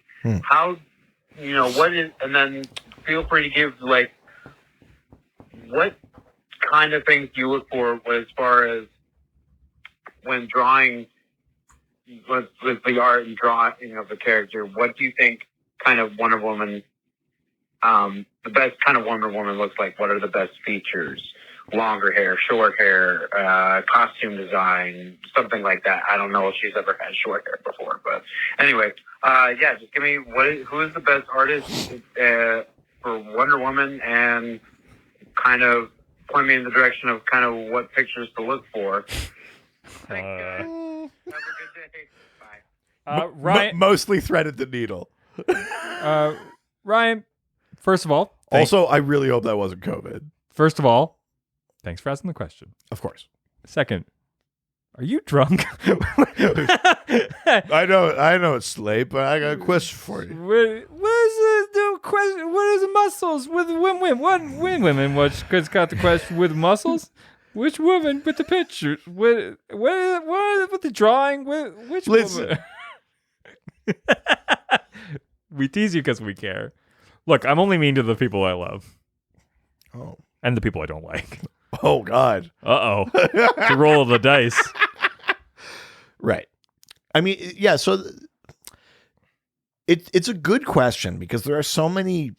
a character that's been around for so long, there are so many different takes on Wonder Woman. The artist that immediately comes to mind for me is Adam Hughes. Mm-hmm. Specifically, I mean, lots of great Wonder Woman cover art and stuff like that, but Adam Hughes to me does a good job of finding the balance between I like his Wonder Woman because I think it's one of the very few versions where something that isn't like the Greek warrior skirt thing works. Like, I don't tend to like I mean, it's not a bathing suit, but you know what I mean? Like bathing suit Wonder Woman. Sure. That's not like my preferred Wonder Woman costume. Like, I like something more like the movie, like with that kind of, I don't know what the word is for those, but you know, like the battle skirt. That is ancient Greek kind of thing. And I like the big kind of like the armor boots and things like that. But Adam Hughes draws like a more kind of classic costume with, I would argue, a more kind of modern physique. Like, that's the balance that he strikes for me, is like to take that sort of like the bathing suit and like just halter kind of like Wonder Woman costume, but she's got like the V, she's got like definition in her arms, and she's, you know, like I like you know, the long hair and stuff like that. But yeah, these are a couple of versions of Adam Hughes Wonder Woman that I think pull it off pretty well. Because again, Totally. It's not my preferred costume, I think. But I do think there's like an interesting, you get enough of kind of the Golden Age sort of. Sure. I mean, Golden Age Wonder Woman wore a skirt, but you know what I mean? That kind of like early days Wonder Woman. Yeah. But acknowledging that, like, why would she be like necessarily this like little petite thing? She's a warrior. She trains. She works out. She's got gains. Yeah. You know, like, and I think Adam Hughes has always done a good job of that. I like Liam Sharp's version. Totally. Yeah. Really great job of like the really broad sort of shoulders and the bulky arms at the same time. Like also having sort of like still a feminine physique, which I think is nice. I like the she looks Greek, like, which I like. Right. I think they do a great job with that sort of like really capturing the sort of that air, that Mediterranean look, which I think is like typically the like where the Amazon like island is. And anyway, so I like his approach to her. Sort of, it's like a balance between the bathing suit and the like flap, like battle flap sort of skirt thing. I think the other artist I'd throw out there is Nicola Scott. Okay. I think I like her take on Wonder Woman too, which is muscular but maybe a little less like brawn than Adam Hughes. Like, Sure. Adam Hughes kind of draws from like almost the extreme of like female bodybuilders, right? Like that real kind of like the triangle shape and stuff like that. And I think Nicola Scott's is slightly what's the word? More otter like, you know what I mean? But very like still muscular, but not as like bulky. But she draws an amazing Wonder. And Nicola Scott also does. She's the one who does all those covers you've probably seen where it's like every version of a character like all lined up or whatever. So she also has like takes on takes and things like that too. But I'd put her Wonder Woman pretty far up there too. Nice. Yeah. All right, let's leave the voicemail and head on over to the Docscord. Oh shit. Docscord. Just needed the Docscord now. You gotta go to the Docscord. Right. Yeah. I hear you. We just 1, 2, 3 Docscord. I'm ready. Just wait. Okay. Ask me again. It's Docscord. Docscord's up in the morning. I don't think we've ever been farther from it. It took me that long to get to Dave Matthews Band. From fucking DMB. Docscord in the morning. Wow. Ducks must go just so I know. In your ducks, Lord, I scored no. I'm duck scored and crazy. Duck scored. All right. Ducks scored to mean. first question from the Doc Score comes from Mullet Overlord, who asks, as someone who desperately wants Midnighter to choke me out with his thighs. Love it. I was curious about your opinions. I have no notes. On how well DC has utilized him and his Wildstorm cohorts since acquiring those IPs. And what DC published Midnighter books would you recommend to new readers interested in the ultimate leather daddy? Right at the start of the New 52, or around right at the start of the New 52, a bulk of Wildstorm characters had at least a bit of spotlight. There was like Grifter had a series, Voodoo had a series, a bunch of there was a Stormwatch series that was like Engineer, Apollo, Midnighter, maybe even like Jenny Sparks, but had Martian Manhunter on the team. Like they were like, look, they're here, and then it was like just like all kind of each fell away, in varying degrees or whatever. Midnighter and Apollo of all of them have fared the best. There's a couple of series, I think, of Midnight. There's a Midnighter series, and then there's a Midnighter and Apollo series, both from like the Rebirth era. Both, I think, are Steve Orlando joints. Hell yeah. Past guest. 100% read those. I've read a bit of that Stormwatch, and it's fine. It doesn't do it for me, like the New 52 Stormwatch. It doesn't really do it for me, but I guess if you want to see like where they started them, try and find that. Also, if you're that into Midnighter, I might do it for you. Yeah, I mean, just go. I mean, that's the other thing too. Just go check it out. Because of that Stormwatch thing, there's like a whole arc of New 52 Future's End of that weird event takes place with Stormwatch. But it gets really cloudy. So like I wouldn't go there for Stormwatch. Grifter has come back in like Batman and Batman Urban Legends and stuff like that. Like we're getting some Grifter around Gotham again. Midnighter is currently on the Authority. He's in Action Comics. He's with Superman on Warworld. Well, same with Apollo. Sorry, both of them. Henry Bendix, the villain from Wildstorm, is the current like main antagonist for Superman, Son of Kal-El. As the leader of the country Gamora.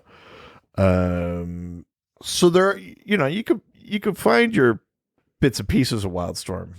But what about specifically Midnighter? But for both those like Rebirth era series, Midnighter and Apollo, check those out. Those are 100% as far as DC Midnighter stuff. That's the shit to check out. Just under that, I'd say Midnighter showing up in Grayson, totally worth it. And then where does he look the most? And then it's not like Midnighter's not like the main character, but Midnighter is good in Superman and the Authority and this current run of Action Comics that has the Authority on Warworld. Where does he look the most like Daddy's gonna spank you? Right. Yeah. He's probably in his own series, in that Midnighter series. Sure, yeah. And when he takes the costume off, he's just got like the little, like, like the short mohawk kind of thing. Sure. He's got that kind of, he's got like some pretty like tough daddy energy. Yeah. He's in that DC Pride, isn't he? Yeah, he's in there. For people that don't know, Midnighter and Apollo, gay superhero couple. Love it. Yeah. So literally, like canonically, Leather Daddy. Yeah. I guess in the DC era, those are the things to read, really. Yeah, they call me Chief with them. Oh God, that fucking. Ugh. Yep. Yeah. All right. Next question. Sorry, but what do I think generally about how DC has utilized Wildstorm characters? I mean, objectively, not well enough. This is always the collateral damage, though. Look at Charlton characters. Look at Quality Comics characters. Look at Fawcett Comics characters. Even the big ones like fucking Shazam or Plastic Man or. So do you think purchasing them is just about like removing the competition? No, I don't even think it's that. But it's like you already have this thing with a ton of characters, and then you're like, and we're bringing in your faves from over here, and then it's like it's hard enough to insert them into the thing, and then you go like, well, we already have ours, and like I think it's easy to forget things. You know, we talked a couple weeks ago about the Question. That's a Charlton Comics character who is, in comic circles at least, pretty well known, and still like the definitive run is like 30 years ago. Sure. You know, like you get the odd little morsels of Question here or there, but like, you know, Blue Beetle has probably fared the best of all the Charlton characters. And even that is like DC did a great job with Ted Kord and Booster Gold in that JLI run and stuff like that. But then also they did a great job with a successor, which is something they created. That's not Jaime Reyes is not a Charlton character. So they did a good job with that. Question, you know, they did a good job with Renee Montoya and stuff like that. But again, like right now, it's all kind of in the ether. Captain Atom, we did that in our Captain Atom episode. He's like, where the fuck is he? Yeah. You know, Peacemaker right now is having a bit of a moment, but objectively, since DC acquired Charlton in whatever it was, 84, 85, or acquired those action characters at least, you know, Peacemaker, not a huge player. Nightshade showed up in Shadow Pact and stuff like that. But again, not a huge player. Son of Vulcan, you know. The Freedom Fighters had their own series, and Freedom Fighters have shown up here and there, but right now they're kind of MIA. Even Plastic Man is sort of nowhere right now. So those are your quality comics characters. Like, I think it's just, I mean, if you're talking to a lot of DC fans, they feel this way about DC characters proper, too, where it's like, where the fuck is Power Girl? Or sure, so it's all around. But no, I mean, has Wildstorm been treated? Here's what I'll say. I don't know that Wildstorm, for its relative recent entry into DC, has been treated that much worse, but it's gone about the same way. You know, where it's like, we start with a bang, things peter off, we forget about most of them, a couple of characters stick, we use them a lot, and then every once in a while we're like, oh yeah, Grifter, or some shit like that, you know? Like, we still haven't seen the Engineer come back in a long time and shit like that. Like, yeah, it's how it is, you know? Yeah. All right, next question comes from Doc Scored's Moral Compass. Not a little too big for our britches. Who asks, in a no powers fight, who would win between Big Barda, Diana, and Artemis? So, we know who Big Barda is. Of course. Yeah, we do. New God. We know who Diana is. Princess of Themyscira, Amazon. Also a god. Artemis is a former Wonder Woman. She's an Amazon of the Bana Migdal, which are a sect of Amazons that did not go to the island or left the island and forsook the Greek gods and got adopted by the Egyptian pantheon. Oh, interesting. And so they kind of live in man's world in the Middle East, and the Bana Migdal have their own separate Amazon society. Sure. So, but they're more connected to society than... Slightly. I mean, they're somehow even less trusting, but they have to deal with society more. Sure. Because they're in there. They're not like hidden behind a secret veil like Themyscira is. Because I think that sort of gives Wonder Woman a bit of an edge against Artemis, is that like the Themyscira is so like their whole society is like constantly just prepare for battle, right? And like, oh, but the Bana Migdal are even more like that. Really? Well, yeah, because they live in man's world, so they're like the threat is even more imminent. The fucking Themyscirans can hide behind their goddamn fucking invisible island. Yeah. I just figured they were like they're like I always with the fucking Star Trek references. The Bana Migdal are like the Maquis. Jesus Christ. Okay. Barely, but sure. That's the best I got. You love bending over backwards to get a Star Trek reference in there, so yeah. But I mean, Big Barda's also huge. Artemis also okay. We're saying no powers. Yes. So we're saying just fighting skill. Yes. We're not talking about any of their strength. Well, you're talking about their like Big Barda's huge and is muscly. Like, but we're not. But what I mean is, we're not talking about like New God strength or Amazon strength. No. We're not presumably not talking about Diana having the lasso of truth as like a power, or talking about Artemis having that. I can't remember what she calls her axe, but she can like call this axe. I'm gonna say it's like human level strength based on their physiques, and size, and no weapons. I hate to say it, but it's between Diana and Artemis for me. Really? I think Barda's out. Even though she's so big and well-trained? Barda's exceptionally well-trained. Incredible fighter. But like we're talking about 2 Amazons here. Really? We're talking about Diana and Artemis. You don't think Apocalypse will like put you through enough fucking bullshit to...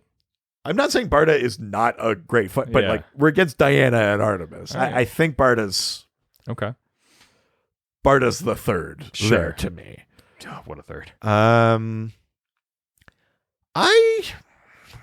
This is a good question. I think I'm still giving it to Diana. It's probably going to sound like a cop-out, but I think Diana is slightly less governed by her emotions, and as we know from all sorts of fiction and real life things, that Artemis may even slightly be a better like fighter, like better skill, but I think Diana has the more like the overall better awareness, like fight awareness, combat, sense. If that's where we're going, I think I give it to Diana. All right, yeah.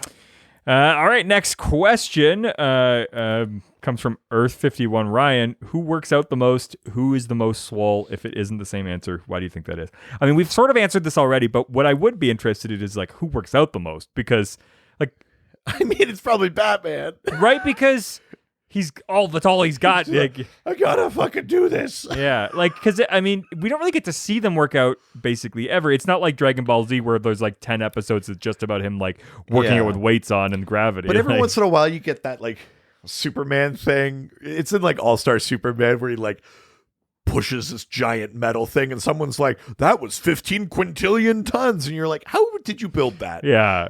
On Earth. Yeah. Like, it's like every once in a while you get like a funny thing like that where it's like, I guess he's working out. Sure.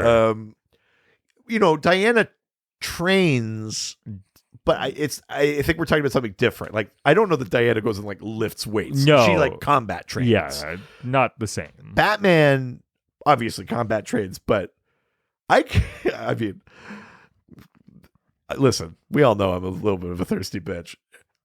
I like that scene in Batman v Superman of Ben Affleck like pulling the fucking tire and like he's like, I'm gonna go beat up Superman, but first I need to be as hot as I possibly can. Fucking fight montage. Do it for Martha. Why did you say that name? Yeah, I mean, Batman must work out the most. Is he the most swole? No. Bane. Bane is pretty swole, although like maybe too much. Yeah. But yeah, I think I go back to your characters like Blockbuster, Mammoth, Brick. Like those kind of guys. But Batman's the one who is swole and Batman works out. so goddamn hard. Yeah. Although I also like it's not in every version of him, but I like the Lex thing from All-Star Superman again, where Lex works out and he's like, you feel that? That's human muscle, not this fucking bullshit Krypton. Sure, yeah, that's true. I kind of like that for Lex too a little bit, but I also don't see he has too many other things going on. Yeah, Batman is so singularly focused. Yeah, I kind of like that. All right, next question from Butt Brother Crow, who asks, I'm a little dehydrated, so I need Aquaman to quench my thirst. Ooh. How do you feel about comic book companies changing the design of their characters to match their live-action counterpart?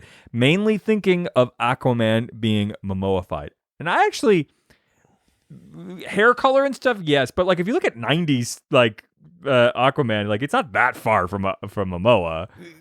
You could see a sort of type that they were like, and we'll use Jason Momoa. But I think what this question is referring to is Momoa as Aquaman in the movies affected the design of Aquaman in the comics again. Really? Okay. To the point where Aquaman in the comics, I mean, he's still blonde and white. White. But so white you have to pronounce the But H. he got like magic, like tattoos that are all kind of like very kind of like Polynesian looking sort of like designs. He went shirtless and like there's like that kind of thing that happened where they were like, okay, we know what our guy looks like, but how can we really like this? He grew his hair long again. He got a beard. Like there is it's not 100% like we made a Momoa, but you could see them kind of lining them closer. Sure, but Aquaman's had long hair, has had a beard. You're right. Yeah, it's not like this is completely new territory or something. No, they still haven't made him a brunette. So this is a weird example because it wasn't like contemporary. Yeah, but there's that run of Action Comics in like the 800s or 900s of issues, and it's like where Richard Donner and Jeff Johns are writing, and I'm sorry, I don't remember the artist. Mm-hmm. I apologize. But the designs of like Zod and Ursa and Non were more like the movie, like the old Christopher Reeve movies. Superman, well, I mean, I guess who would have been drawing it by the time Superman looked like Christopher Reeve? That's Gary Frank. We were just talking about that last week. Gary Frank drew him to look very much like Christopher Reeve and that sort of thing. I don't know. There's something kind of endearing about that. And because maybe they were so far removed from the time when the movies were coming out, it's endearing and not like corporate. Sure. You know what I mean? It's just like, no, this is a Superman that resonated with me. Let's bring that vibe back. Let's make him feel like that. So I guess it depends a little bit. How do you feel about, I mean, I like when it's almost like we've subtly changed something about a character to make them more inclusive and people hadn't caught on, and then now are like, hey, wait a minute. And the thing I'm thinking of is Catwoman, who multiple versions now are black. Yeah. But at the very least in comics, like if you draw Catwoman just like white, I think I would go like, I don't know. She has to at least be like real, like olive skin Mediterranean. You know what I mean? Yeah. I'm saying at least, like it's a fucking scale from olive to black. It's a crazy thing to say. But you know what I mean? Like to me, this isn't a word, ethnitization of Catwoman has been happening for so long that I like now that like if like when they're like, yeah, Zoe Kravitz is Catwoman, I'm like, of course she is. It doesn't feel like, wow, what a thing they're doing. Like it's like, no, like there's been this from Eartha Kitt to like to kind of like make her Mediterranean Italian, like with Carmine Falcone or whatever for a bit, to make her Halle Berry, to like we've morphed Catwoman over time, and now it's just so natural that she's black, and I'm like, yeah, I love that. So then when she's black in the Harley Quinn cartoon, or if she showed up black in the comics, I'd just be like, yeah, of course, this is the logical point. And I kind of like that it's happened so slowly that now, like when they announced Zoe Kravitz to like a black Catwoman, and everyone was like, and pointed to like Eartha Kitt, the previous examples. They were like, they were fine with this in the 60s, and everyone went like, oh shit, like. Also, ethnitization. I know it's not a word. I said it wasn't a word. Diversified, you mean? Yeah, I guess. That's a less back fucking flip, like stretch. A less problematic version of that word. Ethnitization. Euthanized. They've made them younger. I love when they ethnitize. Yeah, this. it sounds so like medical. It sounds like a word they'd use in like a far right quote unquote academic paper. Yeah. The ethnitization of cartoons has got to. First you make green M&M not sexy anymore. What next? You're gonna ethnitize her? How am I supposed to fuck the M&M? Yeah. I'm supposed to fuck just eat my candy? You make me sick. I'll see you in hell. I guess I'll just fuck Yellow because he's already got nut inside. Yeah, you did. What? What do you mean? What do you do? Jesus Christ. Next question comes from Sidebar. Red is like the schemer. He's a wisecracker. Yeah. Yellow, he's such an idiot. Yeah. Green, holy shit, fuckable. Yeah. Orange, nervous. Yeah. Brown, girl boss. What was Blue's thing? Because blue is another like peanut M&M. Zero or he's personality. The almond one or something. Yeah, no personality. Does he have like a defined personality? Devoid trait? of personality, I believe. Oh, okay. That was the thing. Interesting. He's a cuck. He's a beta. Blue's a beta. Of all the M&Ms. Obviously. Which one's this weird worst BuzzFeed quiz? Yeah. Which M&M is the cuck? It's not even a personality quiz. Nope. Next question comes from Brother Dan, who asks, how would you tell a story with the martial artists of the DC universe? As your DC editor, the only thing I demand to include is an opening with Batman getting beaten in hand-to-hand combat. What is the fallout? Who beat him? A new villain, perhaps? Does Bats make a comeback? I mean, it's a fucking Batman book. He's going to make a comeback, but sure. All right, well, wait. How would you tell this story? I mean, now Bats gets his bell rung right off the bat. His belfry. Bats in the Nope. I mean, now I keep wanting to do like a Midnighter thing because we've been talking how like Midnighter kicks the shit out of Batman. Yeah, kind of. Yeah, like I kind of like that now. And then like fucking Batman uses like OMAC or something to like beat his computer or something. Like, oh god, right? Yeah. And then it gets out of hand and. Yeah, I mean, it's funny because, like, the premise of this is the thing we talked about a couple of weeks ago. Like, this is how the question series kicks off. Yeah. In issue 1, Shiva beats him to death, and then a bunch of guys drown him, and he dies. Jesus. And then he has to go train with Richard Dragon. With Shiva, and he comes back better. Yeah. And different. Sure. And changed. Yeah, I mean, I feel like every time Batman gets beaten and broken, whether it's Nightfall or in Endgame or whatever, he comes back and it's always like, and now I'm back. Like it's like always like, and now it's normal again. It normal. It never really feels like Batman is like, and now I changed something about the way I operate. It's just like, whoops, that was a fluke. Back to the way I was doing things. So I guess if I was pitching something with the martial artists of DC, I guess I'd want to see something where if Bats does make a comeback, it's either Bats doesn't make a comeback and then it's about the vacuum and not the battle for the cowl ship, but just like, how does the team operate without him? Like, I just want to see like a defeated Batman who's just or it's not even that he's dead. He just stops. He's just like, well, I can't even fucking do this. He's in the cave now. I'm the Alfred. I'll run point kind of shit.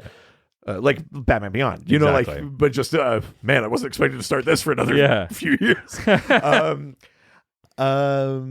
Or if he does come back, you'd want to see something change in him that like, yeah, he's been around the world and he's studied these like meditative techniques, but he only ever does it so he's like, I can like clench a muscle and like move my kidney out of the way so he can't stab me, or it's I can clear my mind so I can see through like psychic delusions. But he's never doing it to like achieve peace. No, like all of these like ancient traditions about centering yourself in that, he's like, I want to make sure I can't get poisoned. Yeah. And it's never about like moving on or let it go. Or I'd love to see like an actual philosophical shift come out of it. And it would be that the martial art, like a retraining in the martial arts with less of a focus. He's like, I already have these skills. And they're like, you do, but like you're using them in the wrong way. Yeah.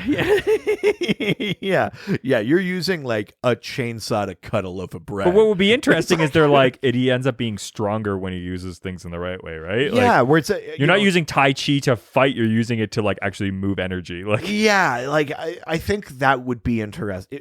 Isn't interesting to me. Not as interesting as just get Batman out of there and let other people do stuff, but let's assume he has to come back. Yeah. Have him actually changed by the experience, and the way that the question was changed by the experience. Yeah. Is the thing that makes I like that idea. Sense. I think that's great.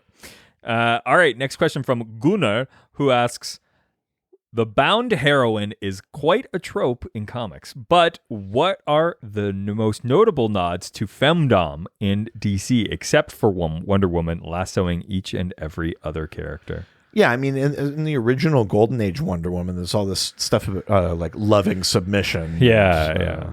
Things like that. And I think an original thing was like if she was bound, she'd lose her powers. Yeah. That was like her kryptonite kind of thing.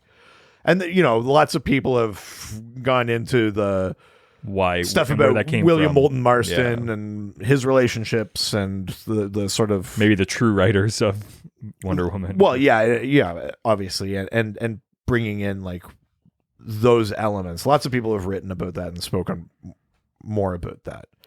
Great documentaries and stuff online. Yeah.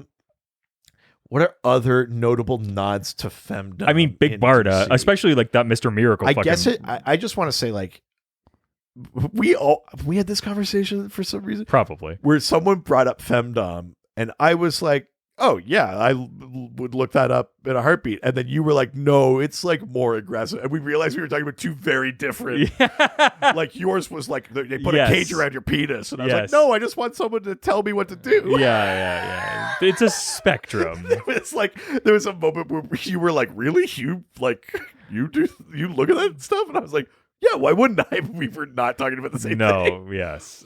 We were having that conversation. I don't know if it was necessarily femdom, but... It was something kind of like that, though. But, so, I guess, with that context in mind, you get stuff from the, like, Black Canary and Barda run the show in their relationships things, which are a version of it, but on this end of the spectrum. Even in that Mr. Miracle book specifically, it's a lot of, like, even from, like, a sexual standpoint, she's in charge. Oh, sure, in that book. Yeah, totally. I know what you mean. Yeah. I mean, what other nods to femdom? I'm trying to think of things just beyond, like, there's characters that, like, wear leather masks or stuff. Like, I'm trying to think just beyond, like, not costume. the Like, I don't just mean, like, the way, like, Lashina's costume was or something like that. No. I'm trying to think, like actual, like, FLR, like, female-led relationships and things like that. Yeah. Yeah.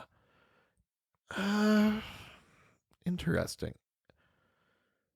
I mean, there's not enough. To be honest. There's not enough. And I mean, the problem with the Batman Catwoman thing is that Batman's such a fucking spoil sport. Yes. If Batman played along, then that would probably go there. But he's always like, no, the city. And you're like, oh, right, whatever. Take off your pants. Jesus.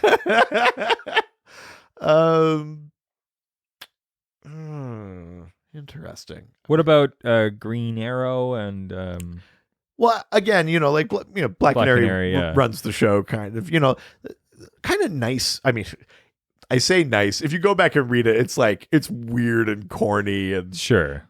You're kind of like it's a little cheesy or gross or whatever.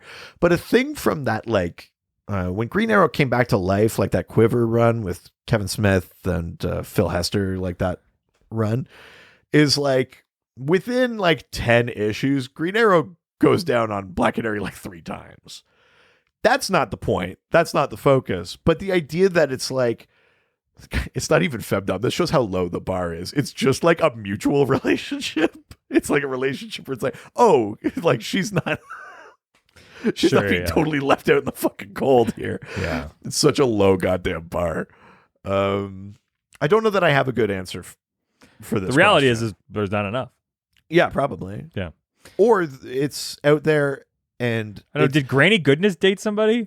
Or it's out there and it counts as femdom and I'm just not thinking of it or not categorizing it that way, or there's so many. Granny Goodness is femdom. Yeah, I mean, just maybe partnerless. Yeah, I guess. But her thing is also that she leads the female Furies. Yeah. I mean, femdom must also apply to fem, right? Like, would think. I don't know. Someone help us. We just might be the wrong people. Someone help. We may be the wrong people to ask. 2 white men? I don't understand.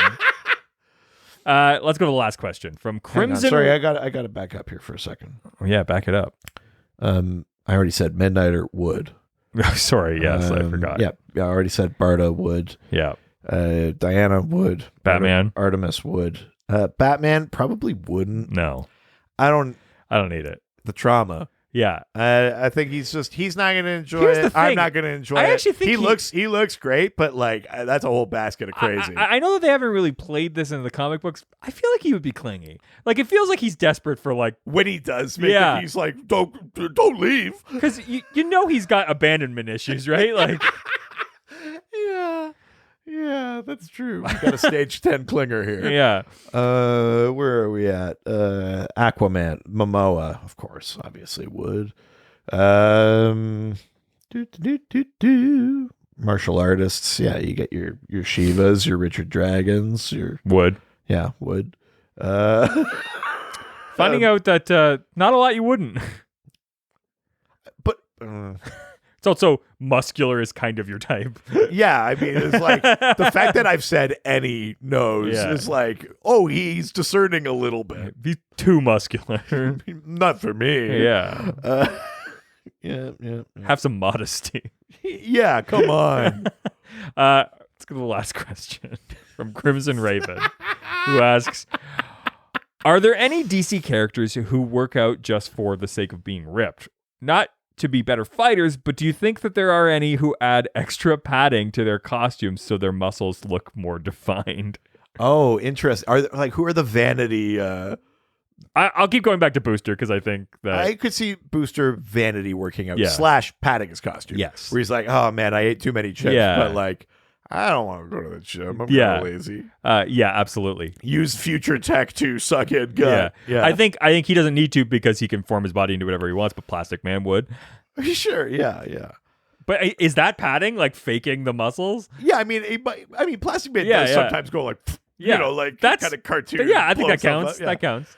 Yeah, that's pretty funny. Yeah, who would vanity work out? That's that's a funny question. I like that. Vanity workout. Carter Hall. He's pretty beefy. He is, but maybe that's why. Hawkman's a real beefcake. Maybe that's why. I don't know that that's vanity, though. I think gotta get Shiara. Yeah, this is the only thing I live for. Yeah. I think the Hawk of Hawk and Dove, like. Oh, sure. Yeah. Yeah, I could see him vanity working out. Yeah. Yeah, anyone can be ripped when they're a superhero, but when those powers go away. Yeah. Hawk, baby. Yeah. Hawk's gonna hawk. Yeah. Oh, God. I only said that because you hate that line. I fucking hate it so much. I don't think it's. You like it. It's not even that I like it. It just doesn't bug me. It bugs me so much. A totally reasonable line in a weird superhero thing. Sure. Who else would vanity work out? I mean, I guess by definition, Flex Mentalo. Sure. Yeah. Like, it's not that he's like he needs to. So his it's not abilities like work? like a total like look at me, don't I look fucking good? But it's also like he's meant to pastiche that like Charles Atlas thing where it's like I want to look a certain way. It just so happens he's the hero of the beach. He's got the muscle mystery powers and stuff like that. But like I guess by definition he is kind of like a vanity workout. But does he also need to? Like if he has less muscles, do they work less well? Like like if he's not as toned. Because you can't like. Is it just about the precision of how he flexes like a bodybuilder? Is it also about like how toned and strong it is to flex the same muscle? Yeah, because it's challenging to like flex muscles you don't really have. Yeah, so like if you're flexing a muscle, like I could like lift a mountain, or I'm flexing a muscle and I haven't worked out in a bit and I can like lift a hill. Sure, yeah, exactly. Yeah. No. I like that. Nice. All right, well that was the last question, so you know what time it is. Oh God. Time to play everyone's favorite game. Okay. Can you guess the name of the character based on who someone who does not read comic books could describe that character to us? Sure. If you don't know how this game works, I send a photo of a DC character to my wife who does not read comic books well. She reads Paper Girls now. That's new. That's right. That's brand new. That's right. That's pretty cool. And I tried to like play my cards a little too quickly, and I was like, well, if you're letting me do this, then here's how about Mr. this? Miracle. Yeah. Here's 100 issues of Action Comics. Yeah, she did not want it at Wait, all. what did you give her? I didn't. I tried to. I can't remember what I tried to give her, but I was like, there were some indie books because she was just like, you don't have anything else that's like Paper Girls. And I was like, I probably do. And then she was just like, I was like, How about like folklore? yeah. I was like, how about like folklore? She was just like, no. And you know what? Now I don't even want to read Paper Girls. And I'm like, never mind. She's such like. Oh yeah, you can't. She has to make her own fucking decisions. If I even try to, it's not gonna happen. You got a problem with her making her own decisions? Yeah, because she seemed like resentful that you don't get to make her decisions for her. Yeah, because she's just some broad, and I really, and I'm the heel of the show. That's right, buddy. So crazy. She sends back 4 clues describing what she sees, not knowing who the character is. The doctor has to guess who it is. I want to see how updated we are here. I like that you got the tracker now. That makes me happy. You got the last one. Current standing, I think, is up to. It's up to just a few episodes ago. Yeah. So far since the annual, 21 wins, 23 losses.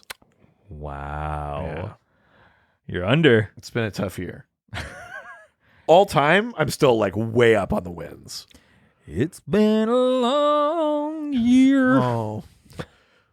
Oh yeah, you and just there's watched. Reason to believe. Oh yeah, maybe this year will be better than I was going to say the Kermit. I can't remember last thing that you said, Mr. Jones. La la la la la la la. Okay, first of 4 clues. First clue. Okay. Shaggy, sexy bedhead. Shaggy, sexy bedhead. That's correct. Shaggy man. No. Weird. Mammoth. No.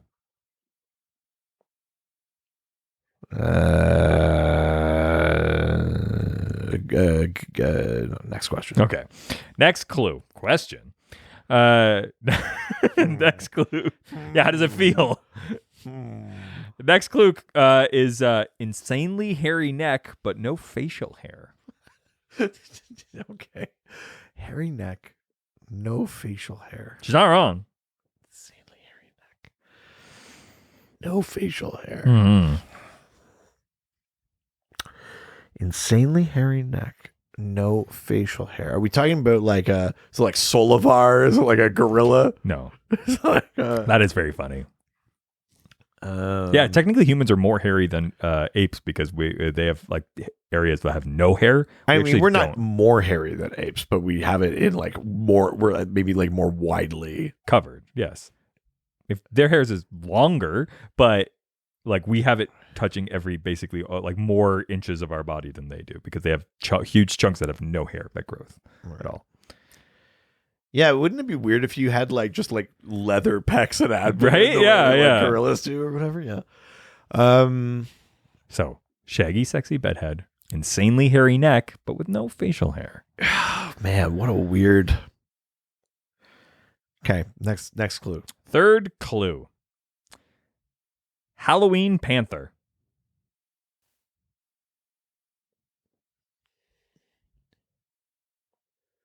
Red lion? No. Sexy Snoop lion. No. Halloween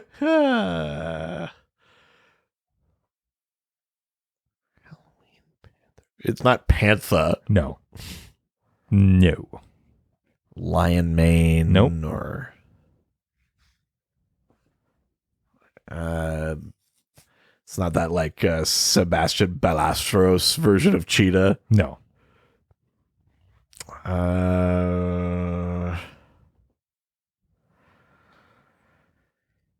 Hairy neck, no facial hair, sexy shaggy bedhead.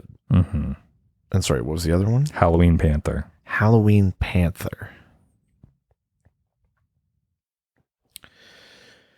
Oh, but it's not bronze tiger. Nope. Or silver monkey. Or no. Okay. Last clue. Fuck. Wannabe Wolverine vibes. It's not Timberwolf. It is Timberwolf. Oh, okay. Have we not already done Timberwolf? I don't know. Not that I know. We definitely have before. Have we? Yeah. Oh. And yet I still got it, even though I was deliberately avoiding him. Look, man, I don't have a chart in front of me. I mean, you do. We both have access to this. He's got all of them? Yeah. One time he joined the Legion. What do you mean? Timberwolf. What do you mean one time? He's in the Legion. Why? He's a member of the Legion. There was a book that was like, superheroes. Timberwolf joins the Legion. So one time. That's the book that I fucking grabbed. He's Timberwolf, baby. Yeah. There maybe many one times, but one time it happened too. All right. On a technicality. I see what you did there. What was it? It's a Mitch Hedberg joke. Or it was just like Oh, it's the rice joke. Like rice is good when you're hungry and you want to eat 3,000 or something. No. It's the I used to drink. I still do, but I used to too. Yeah. All right. Well, were any of you able to guess that it was Timberwolf 2? The Timberwolfening. Yeah. We would love to hear Electric from Boogaloo. Or you want to send a question for next week's episode, which we totally know. Next week's episode, we're talking about Nightwing, baby. Oh, yeah. The best ass in DC. We're talking about Penis Grayson himself. It's like, whoa. Oh, yeah. That was his given name. That's our word. just You call him can't Dick. do that. Yeah. Oh, yeah. Okay. It's a Nightwing episode. Yeah. Send your questions. Except for you, I guess, Cosmic DM, because you hate Nightwing. Or send a question about hating Nightwing. Cosmic DM hates Nightwing. Hates Nightwing. Does not believe like that there's any depiction or portrayal or run of Nightwing that has satisfactorily given him a character outside of Batman's sidekick / former sidekick. Okay, well, ask a question about which, that. I mean, I personally think is insane, but that's Cosmic DM's like longtime contention on the Docs court. Well, maybe is that Nightwing have has you never tried been interesting to him. Refute that yet? I have, but it's ultimately a matter of opinion. I mean, I can only point people in so many directions. If they read them and still feel the same way, there's only so much I can do. I don't think it's called the Cosmic DM podcast. Yeah, I mean, am I trying to govern people's opinions? Yeah. Because I'm not doing a good job. I was going to say, I'm like, wasn't that the whole idea? No. I mean, I'm just saying it's not because I'm not really No, unless it was working. Unless it's working. Then yes. Yeah. I'm just going to like float it like a joke. And fall in line. That's the like, hey, like maybe we invite over your friend tonight. Ha ha ha. Unless. So why don't you ask questions for that? So funny. By reaching out to her. Sorry. I just want to back it up. If you keep backing it up in this episode, beep, it's not the Grayson episode. Beep. Timberwolf? Yeah. Wouldn't. Too hairy? No, just not my type. Fair. All right. What? I'm allowed to have taste? No. I don't need to give you more explanation than that. I want more. How am I supposed to know what you want? Oh. I see you hastily hide a Timberwolf costume. Good. I didn't want to fucking dress like that anyway. Yeah, it's a good thing I didn't get a gift receipt for something. Yeah. You can reach out to us through our Facebook, Dr. DC Podcast, Twitter at Dr. DC, our Instagram, Dr. DC Podcast, our email, drdcpodcast@gmail.com. Jump on our subreddit, /Dr_DC. the doc phone is always open. 208-917-3238. You can drunk dial us anytime. Yeah. 28 DC 917-3823. That's 208-917 DCEU if you are nasty. Which that's what this month's all about. I mean, listen. Unless you don't want to be nasty, then that's totally okay. Listen, I found a way to get an episode all about people who are muscly and hot. Yeah. So, but whether you're muscly and come hot, at me. Otherwise or not. Wow. Look at you. I'm here for you, baby. Oh. Take all comers. Easy. Yeah. Jesus. Fucking gate's open. I don't know, man. This comic's gate is open. No. This comic's gate will take a wide berth. I mean, you're mixing so many metaphors. I don't even know what to do with that anymore. Well, why don't you take that and put it on our TikTok? Yeah, at Dr. DC. Where the doctor just did a cute booster. I got boosted, baby. Yeah. And you can go to our website. DrDCpodcast.com or .ca. The episodes are on there, but they're also on our iTunes where you can give us 5-star review. Yeah, give those reviews. And if it's not on Apple Podcasts or Facebook, where we'll get like an immediate notification, take a screenshot. Send it to us. We love getting those reviews. For right now, don't put them on Spotify because it seems like it swallows reviews and puts them in a pit. Seems to only have ratings, which I am tracking the number of ratings, but I don't know what happened to the reviews. Yeah, because it's not showing up on the back end. Yeah, at least there's not a section to look for it. I tried to Google it, nothing comes up. Weird. So maybe at one point they'll release them, but I don't know. But why don't you send us some physical mail? Yes. To Richard Eden or Reed Vanier at 301 Hogue Street. I got it. 301 Hogue Street, Hoge Street, Whitehorse, Yukon, Canada. Yeah. Y1A 1V8. Look at you, buddy. You're doing it. Just slow down a bit. It's hard for me to keep up. We got a Patreon. Yeah, patreon.com/DrDC. We got 3 different levels. There's $1, $5, $7. They all give you access to the Discord, our awesome, fun Discord community. The book club's about to kick off. Butt Fart Butt is going to take us through the Snagglepuss Chronicles. That's starting on Friday. I think that's going to be a ton of fun. And then at the higher levels, you also get access to bonus episodes, videos, theme polls, all sorts of fun stuff, and it helps to support us. Snagglepuss? Wow. No, that's you know Daffy, who else has you're doing Daffy Duck. You know who else? Snagglepuss is exit stage left. Oh yeah, yeah. Heavens to Murgatroyd. Isn't that Snagglepuss? Oh yeah, I think you're right. Yeah, that is. Yeah, you were doing Daffy Duck you're or Sylvester the Cat. I think that's Thuffer and Thuckataff. It's kind of both. Yeah, it's a little bit of both. Yeah. You know who else has a Patreon? Our whole other podcast. Holy shit. Ghostfacers, a Supernatural rewatch. We're going through every single episode of the CW Supernatural. That's on the main feed over there. We talk about real world monster lore, behind the scenes fun stuff. We're halfway through season 4 right now. And then there's also a $1 Patreon over there as well for our Ghostfacers Discord, aka Angel Radio. That's right, baby. Yeah. God, this episode is thick and long. Wait, how does that register like audio wise? How do you see thickness? Am I clipping? Is that what that means? Yeah, it's unusable. Yeah. Ciao. Adios. All the superheroes, they always fight for what is right. Live with danger and adventure, they are men of might. This was a Brain Freeze podcast.